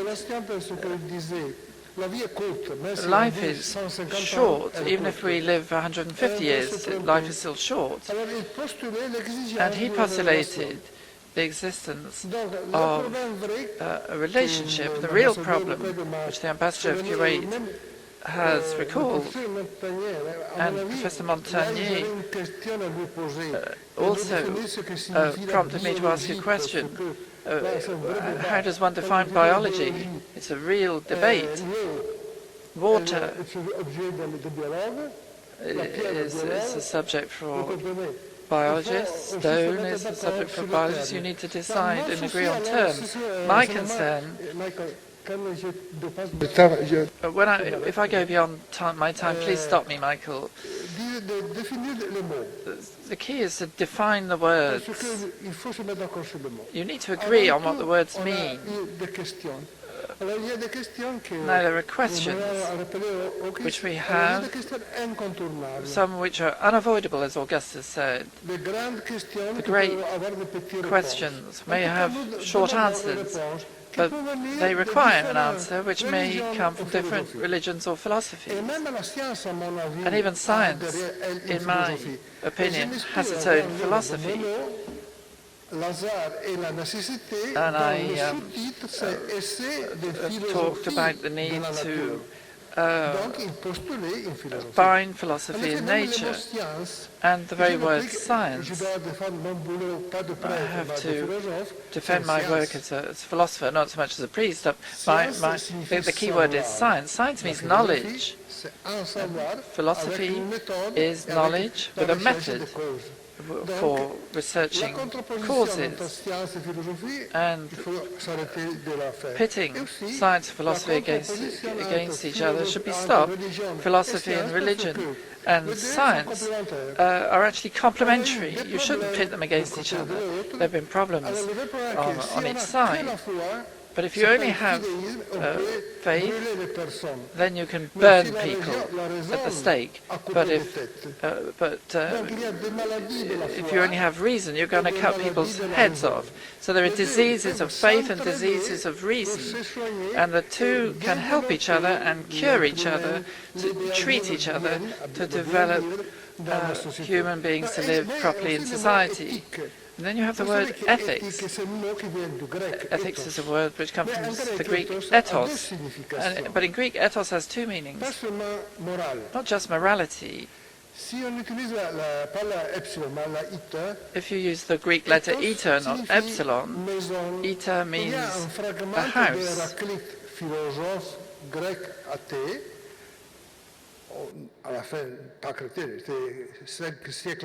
5 centuries back, one philosopher said that the ethos of man is God, and the house of man is therefore God. And then you need to agree on the concept of God, and it's the freedom of man to choose. The proposition that meets his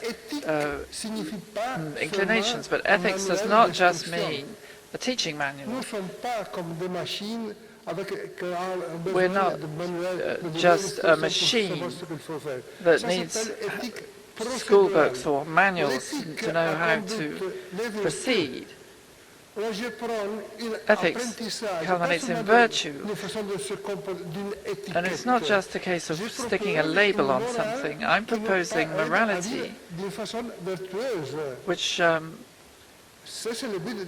can be virtuous. The goal of ethics is virtue. The goal of religion is not ethics first and foremost. Thou shalt not kill, thou shalt not steal.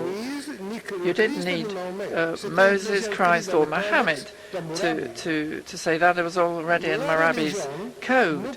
And religion proposes a way in life, a direction, with 3 directions. In the sense of direction, in the sense of meaning, and in the sense of one's taste for life. And we need an ethics of virtue, not only to determine the relationship with others, but also how we can live for the common good. Virtue is a word which is often forgotten, but the aim of ethics is virtue. It is good to avoid evil. But very often we mix ethics with law.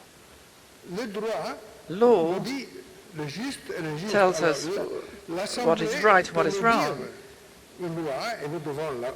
And the National Assembly can adopt the law and we can comply with it, but that's not an ethical issue. It's a question of law. Yes, there's an ethics in the background, behind it. But in my opinion, the whole debate on bioethics is not just a question of law. I don't know if the professor agrees or not. The National Assembly doesn't have to decide what's ethical and what's not. It's a question to decide what is right or wrong. I don't think it should be called bioethics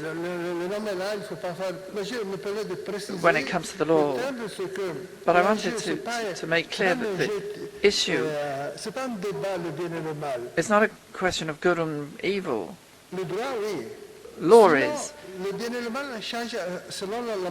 Otherwise, good and evil will change depending on who's in the majority. If you have a different majority in government, then you'll have a different concept of bioethics.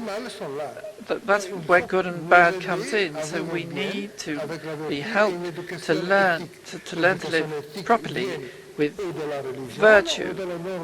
This transcends religion. One can be ethical without being religious, for example.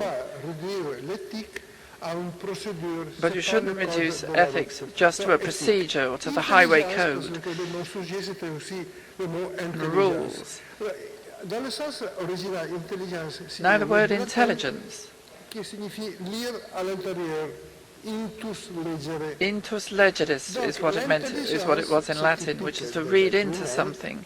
So human intelligence means being able to read into a phenomenon or into a person. So it's an act of reason, which reads inside the subject. And we have scientific intelligence, which measures things, and that's perfectly respectable.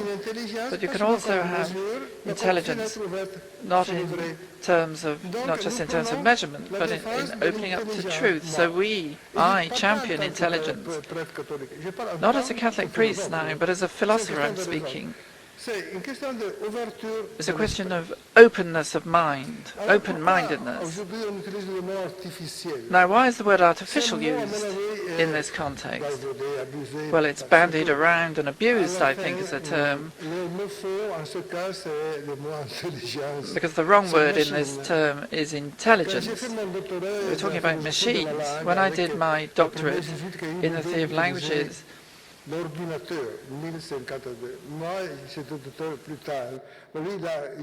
I followed someone who was already using computers in 1952, and he said to the head of IBM that he had this idea of using calculators for words, and the director of IBM, the CEO, said it's not possible. And my teacher said, well, you need to try. And that was when research was developed for issues of data management, not just for calculation, but for words. So the question when it comes to artificial intelligence is that you cannot idolize a machine. It's a machine. And I think this is an anthropological question in terms of one's conception of man. And again, I repeat, it's not just on the basis of faith, but also philosophy. The human being is made of a soul and a body. The word soul may come from the Christian world, but not only the Christian world, it's also in the Muslim world. But it means one's vital principles. And Lacan and Freud have used these terms, that you don't need to be a believer just to say that the human being is not just a body. It's a vital principle, depending on different philosophical schools, which can be called soul, or sulfur, or whatever. It's an anthropological issue. Does a machine have a soul? Of course it doesn't. Can a machine help us to develop? Well, look, I'm all in favor of research. I've got my own smartphone here. I've also got a watch which connects me as well. I'm really connected to the world. And I would also like to know what Professor Montagnier's view is here. Very often we talk about science,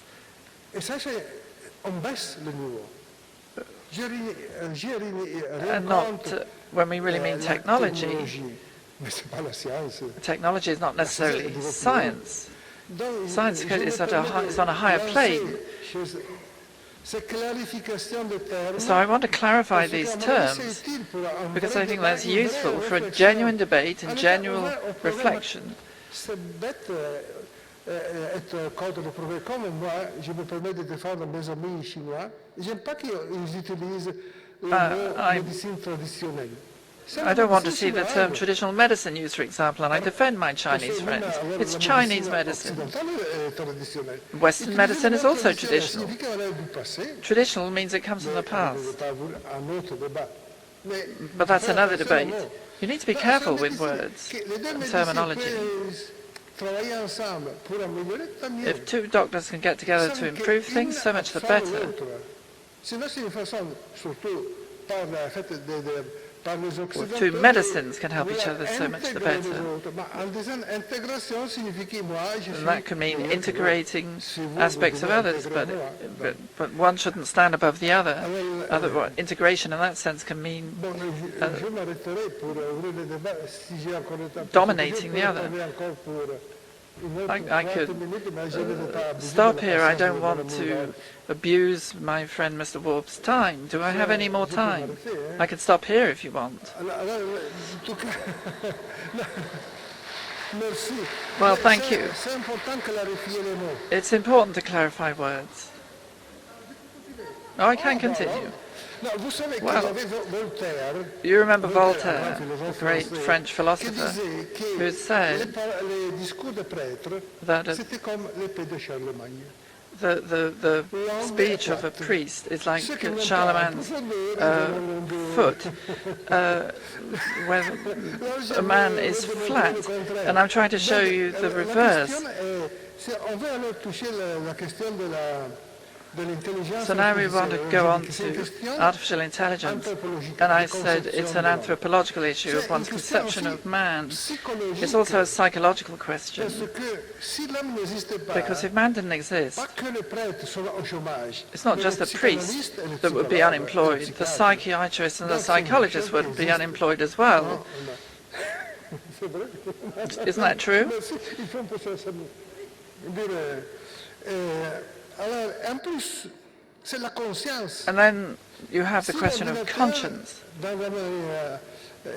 Il peut gagner contre moi pour les If a échecs. computer Il ne can sait pas beat qu'il me a at gagné. chess, he doesn't even know he's Il y a won. une autre question sur l'anthropologie. And this is another Pour anthropological issue. soigner mon corps, To treat my j'ai body, utilisé l'aide de professeur Lee. I could use Professor Mais Luke il or serait Professor bizarre Lee's qu'il fasse l'acupuncture avec un medicine, ordinateur. but you're not going to use On ne peut pas acupuncture appeler for a computer. l'unité d'un ordinateur corps. You can't call the body of a computer Vous comprenez que nous, on utilise des mots. a body as such. So again, Ils font les androïdes. it's a question of how you use words. Well, then Ils semblent there's des êtres humains. you can Mais create si je androids casse who un seem to be androïde, human, but if I break je ne vais pas en prison. an android, I'm not going to go to prison Si je if I casse smash une it up. personne, oui. Non, mais But if I déjà, smash a dans le person sens up, quand même, then I dans will le go to sens, prison. il faut pas idolâtrer. So we shouldn't Parce qu'on idolize débat que si vous avez these l'intention things. de tuer un homme, vous ne If le you tuez pas, intend to mais kill vous a man cassez but un don't, androïde, and you kill an vous allez en android, prison. Il y a un débat fou. then Il faut you'll utiliser go to la prison. raison. Well, En that's effet, a c'est tout. completely Le vrai bogus débat, debate. c'est foi et The raison. real Tous debate les is deux about doivent faith and reason, s'entremêler. Je where the donne un autre two exemple. should mingle. J'ai And appris I give you dans mes another études de example. philosophie During my que le philosophical principe studies, I learned d'autorité est le the plus faible. principle of Aristote a authority dit. is the weakest. Aristotle said it, Plato said it, but not in religion. The authority is higher. God has said this, the Pope has said it. But today, Que les religions sont dogmatiques. we have told that religions are dogmatic. Les grands noms de scientifiques, But then comme you principe de use Plato. great men Non, c'est pas of scientifique. science. Non, parce que dans le temple de la raison, ça discute. In the Temple of Ici, je Reason, n'ai pas dit Dieu a dit. you have Ma raison a a debate. dit, I can't et say j'essaie, God avec has un said. peu d'humour, And with a little bit of d'argumenter. humour, I'm trying Parce to que argue ici, my nous case. devons rester au niveau de la raison. Alors, Otherwise, la we confine ourselves to just reason. En plus, l'autre question, c'est si nous connaissons le vrai et comment nous connaissons. Et là aussi, The other je question m'inspire à is Piaget, how qui est we un grand know whether something is true. psychologue scientifique suisse. And a great En Swiss plus, il y a la psychologist question addressed that issue. philosophique tout court, parce que, en effet, la vraie question, And then there's the c'est question pas of philosophy per d'où je se. viens, It's not a question mais of where où I come vais-je. from, but where I'm going. Donc, et là, c'est pas la science qui doit donner. And science is not going to find the Et answer. c'est la religion. It's religion Après, that will comment provide the answer. Se relationner. Alors, je suis surtout pour le dialogue I'm interculturel. all for plus intercultural que pour le dialogue, dialogue interreligieux. more than interreligious Parce que, dialogue. Si je suis catholique, lui est musulman, l'autre est Because if I'm a musulman, Catholic, another person is a Muslim, and somebody on else peut is dire notre avis, mais an le atheist. dialogue, c'est une parole, dialogue. Dialogue is a Signifie word père, which means dear, through something, through logos, through the words. So dialogue is through you, to you, and then coming back to me. We exchange views, you speak, I exchange views with you. Otherwise you just have bland statements. We may have different views from a cultural standpoint, and through the cultural dialogue, we share those views. You may have the Mona Lisa, for example, and on the basis of our different cultural traditions, we will go deeper into understanding a work of art. The question of where I go, where I am to go, that is unavoidable. And you need to exchange views and respect each other. And I think that's been well understood for some time, and I'm really abusing your friendship now. But the last thing I want to say is that you can use the term artificial intelligence, but in the sense of taking a human being's place. And there's a technical aspect here, because we're proceeding from the postulate that computers nonetheless have limits. There's a limit to their calculating capacity. And the same goes to the issue of software. It's not the machine that kills, it's the software that kills, and that's devised by man. So, rather than artificial intelligence, I prefer the term augmented intelligence. My smartphone augments my memory, but it's not my memory. And I would say it's artificial intelligence in a weak context. We shouldn't idolize it. We've gone past the Roman and Greek eras, and we must have got well past the point where we turn machines into idols. Thank you.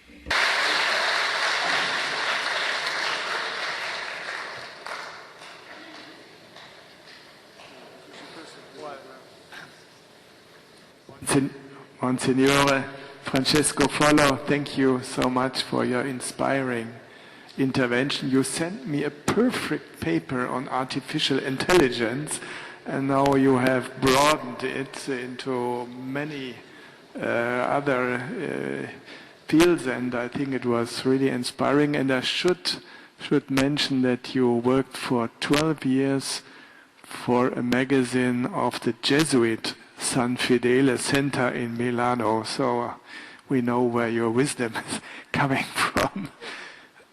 Well, we are now at the end of our panel, but again, I would like to invite you to put questions or to make remarks on the last intervention, but also you can go back to the whole set of interventions. And I also would like to encourage the panelists, if they wish to do so, to comment. I think the first one was on my right. Please, can you also say your name, maybe? Bonjour. Yes, Viriato D'Oliveira is my name. Delighted to meet you, says Mr. Worbs. Me too, says the speaker. Artificial intelligence does raise a lot of questions. It's mechanics which imitates the mental faculty in human beings. That is the ability to classify, to create concepts, to combine concepts, and to learn. But does artificial intelligence have a conscience? I think we can pretty clearly say no. Artificial intelligence raises economic questions as well. Its development is going to destroy millions of human jobs, skilled jobs, which are performed by human beings today, and tomorrow they will be performed by artificial intelligence. So there's an economic question involved. And as for ethics, where does ethics start? ethics is a faculty and methodology for human beings, but where does it begin? Where does it start? And I would tend to think it begins with a very much shared human faculty, which is called empathy, the ability to put oneself in somebody else's shoes and to consider someone else as oneself and to address the desires and needs of others. And you've all mentioned the fact this is in religion, Christ spoke of it. So this quality of empathy is innate in human beings. It's not a cultural aspect, but it also exists in animals. We've seen it in evolved, well-evolved animals. We've seen the great apes and whales have that empathy. We've seen examples of empathy within the same species, but also between certain animal species and other animal species. So it's almost a biological faculty, this empathy. Ethical education, what does that involve? I think it involves fostering empathy and detecting a lack of empathy. In the human being, there are psychiatric disorders which involve a lack of empathy. For example, psychopathological behavior and also narcissistic perversion. These are types of almost invisible mental illness which will only be detected after a lengthy examination, but they exist in humanity, albeit in a small minority. And sometimes they have an influence on the events of our lives and our civilizations. So one might think that ethical education and education in ethics should be able to detect absence of empathy, which is a psychiatric disorder, and decline in empathy, which would be a psychological disorder. That's all I wanted to say. I don't have any questions to ask. Oui, merci beaucoup pour... Yes, thank you very much for your remarks. Oui. Yes, you have the floor. Also your hand. Thank you, Your Excellency. My question is to Monsieur Follo. The Israeli philosopher Yuval Harari, in his book Homo Deus, 2 years ago, suggested that we as human beings, as a species, are made up of biological algorithms, and his suggestion is that artificial intelligence uses algorithms and has reached a point already of creating its own algorithms. So artificial intelligence can look at all of the way you have used your smartphone and I have used my smartphone, etc. It can be creative in creating music and poetry. And his suggestion is that once we move to quantum computing, we actually move into a space for the first time in the history of the world of sentient machines. So at what point does a machine, when it has sentience, develop a right or even a soul? Well, thank you. Oui.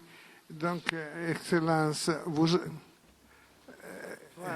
avez encore utilisé le mot d'autorité. Vous avez cité un philosophe comme autorité. You refer to authority. You talk about a philosopher as an authority. It's just an opinion of this philosopher, what you quoted. But you've forgotten that it's a philosopher that we don't just know through intelligence. You can use the word authority of the heart. Another philosopher from the 5th century, Augustus de Ponte, said, amore quaeritur, with love you experience research. Now, can a machine have that emotion or have that love? Another thing, in my opinion, is that we as human beings had 5 senses in the anthropological sense. Smell, touch, hearing, and so on. What about a computer? We know the five senses. We experience the five senses. And the sensations arrive, intelligence perceives them, and then the intellect is engaged, and then you come to a judgment. That is the philosophy of knowledge. Now, a computer can't do that. Computers calculate and produce algorithms, but the human being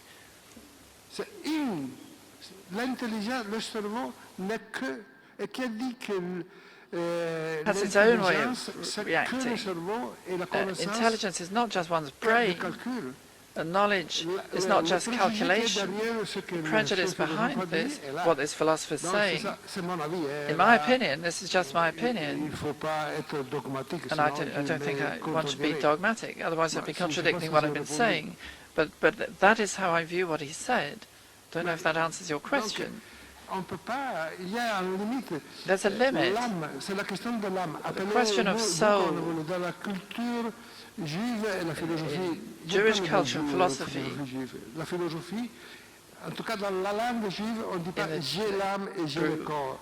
you don't say I have soul and I have body, it says I am body and I am soul. So when we reason, we use categories of a Greek origin. And it suggests that intelligence is just what your brain does. But we may also respond through the heart or through empathy. And I think we can make that semantic choice.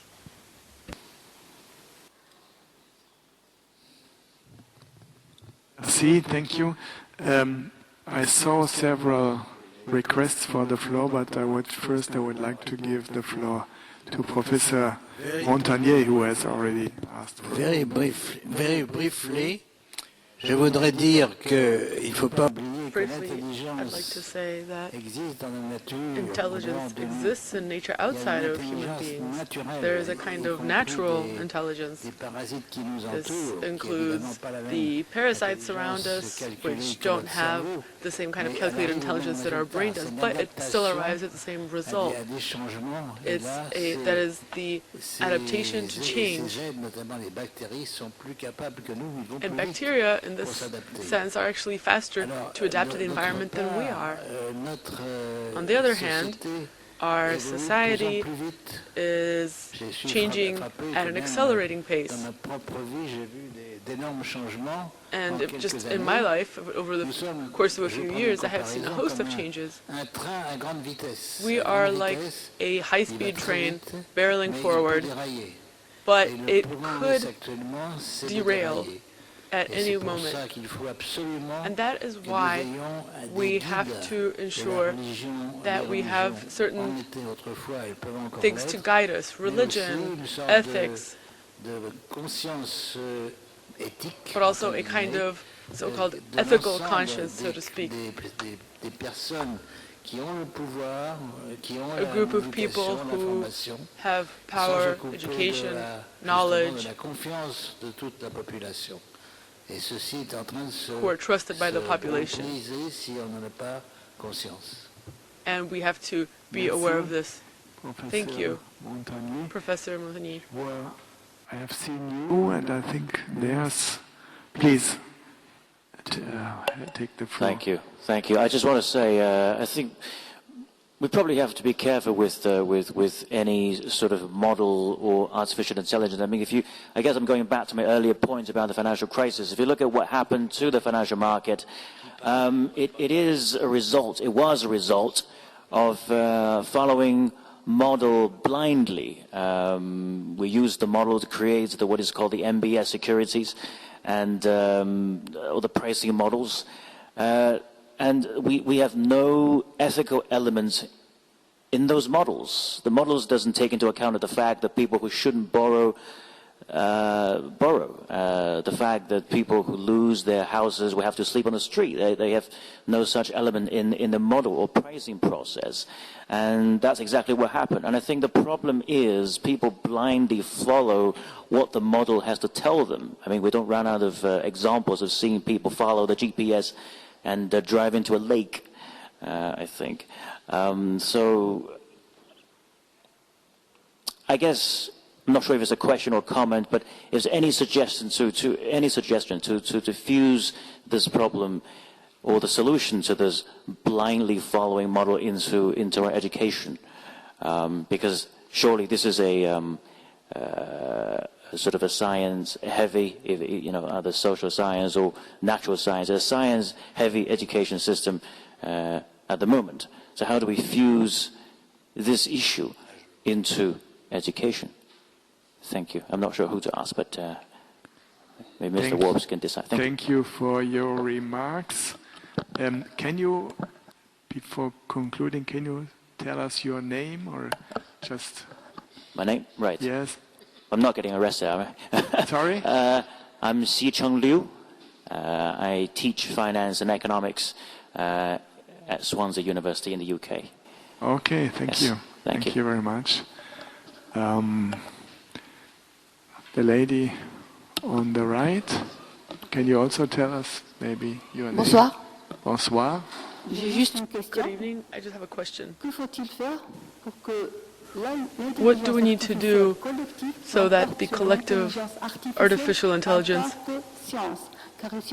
does not overtake artificial intelligence in science? Because you could have a dictator who takes charge of science.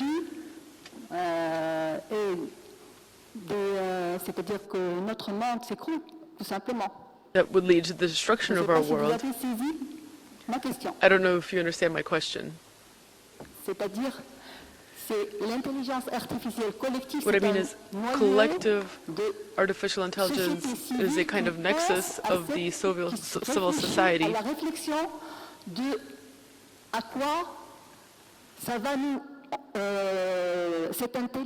which is something that we have lost control of. Because, for example, we can control robots with our thoughts, and that would be very problematic. Thank you. Thank you. Monsignor, would you like... If I understood your question, there is no such thing as collective artificial intelligence. Yes, there is. We're working on this in civil society. How can we obtain the tools necessary to draft laws so that this artificial intelligence,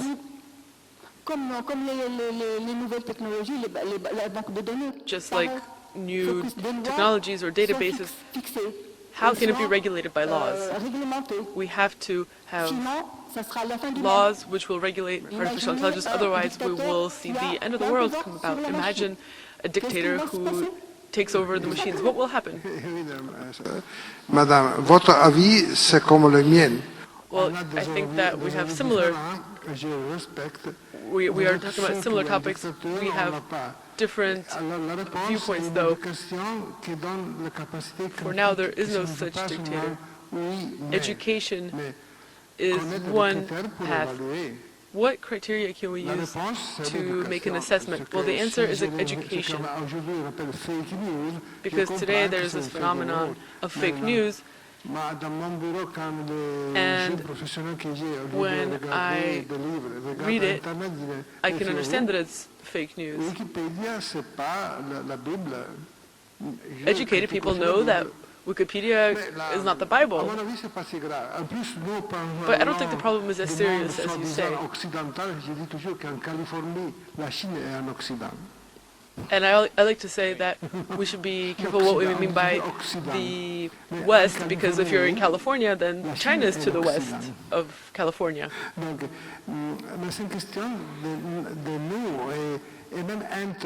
So the question related to this topic is that the internet is very powerful and it's used by elites. There are millions of people who don't have access to electricity. And education is what's going to give us the necessary critical skills, the necessary criteria to judge the information that you receive. That's just my opinion. Thank you very much. We can take one more question, and I think then we are... Please. Good afternoon, speakers. Thank you for your presentation. I have a question inspired by His Eminence, Mr. Adam. In the scientific community, there are people who, let's say, they believe in Darwin's theory of evolution, and there are people who believe in intelligent design. Similarly, there are people who believe in vaccination and those who don't for the global warming, and there are people who believe in global cooling before that. So could scientific opinion be treated as a faith, as a belief, and could they be included in interfaith dialogue? Yeah.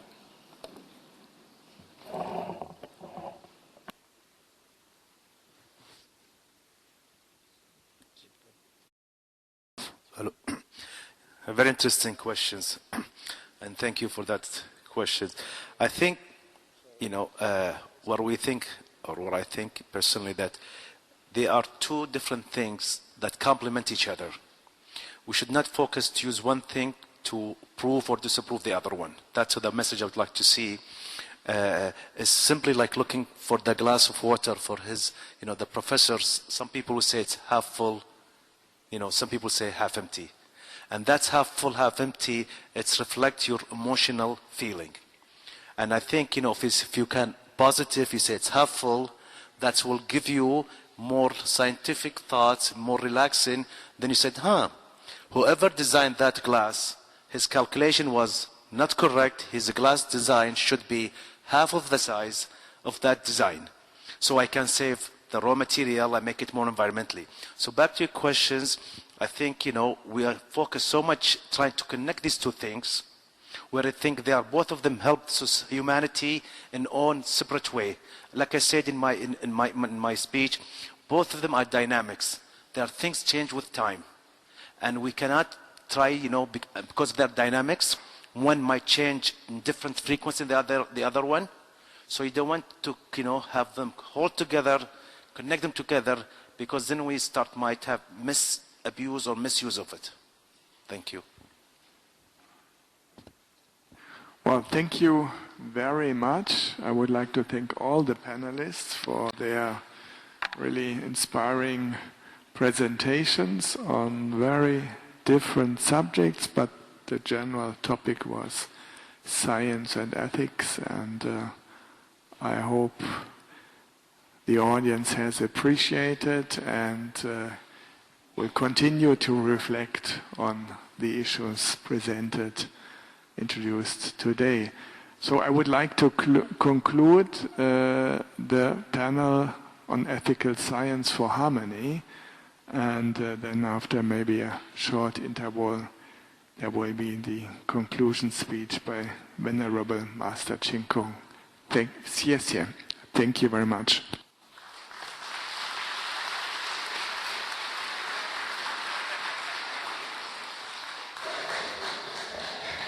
Nous remercions encore une fois. I would like to once again thank the participants of this panel for their contributions. We have heard very many interesting things here today at UNESCO, so I would like to thank all of you once again, all of you who took part in today's event, for giving us this opportunity.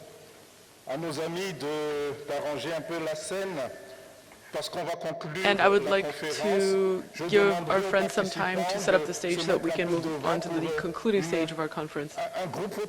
And first we'd like to take a group photo so that we could have a photographic memory of this wonderful panel. Please, let's take a group photo.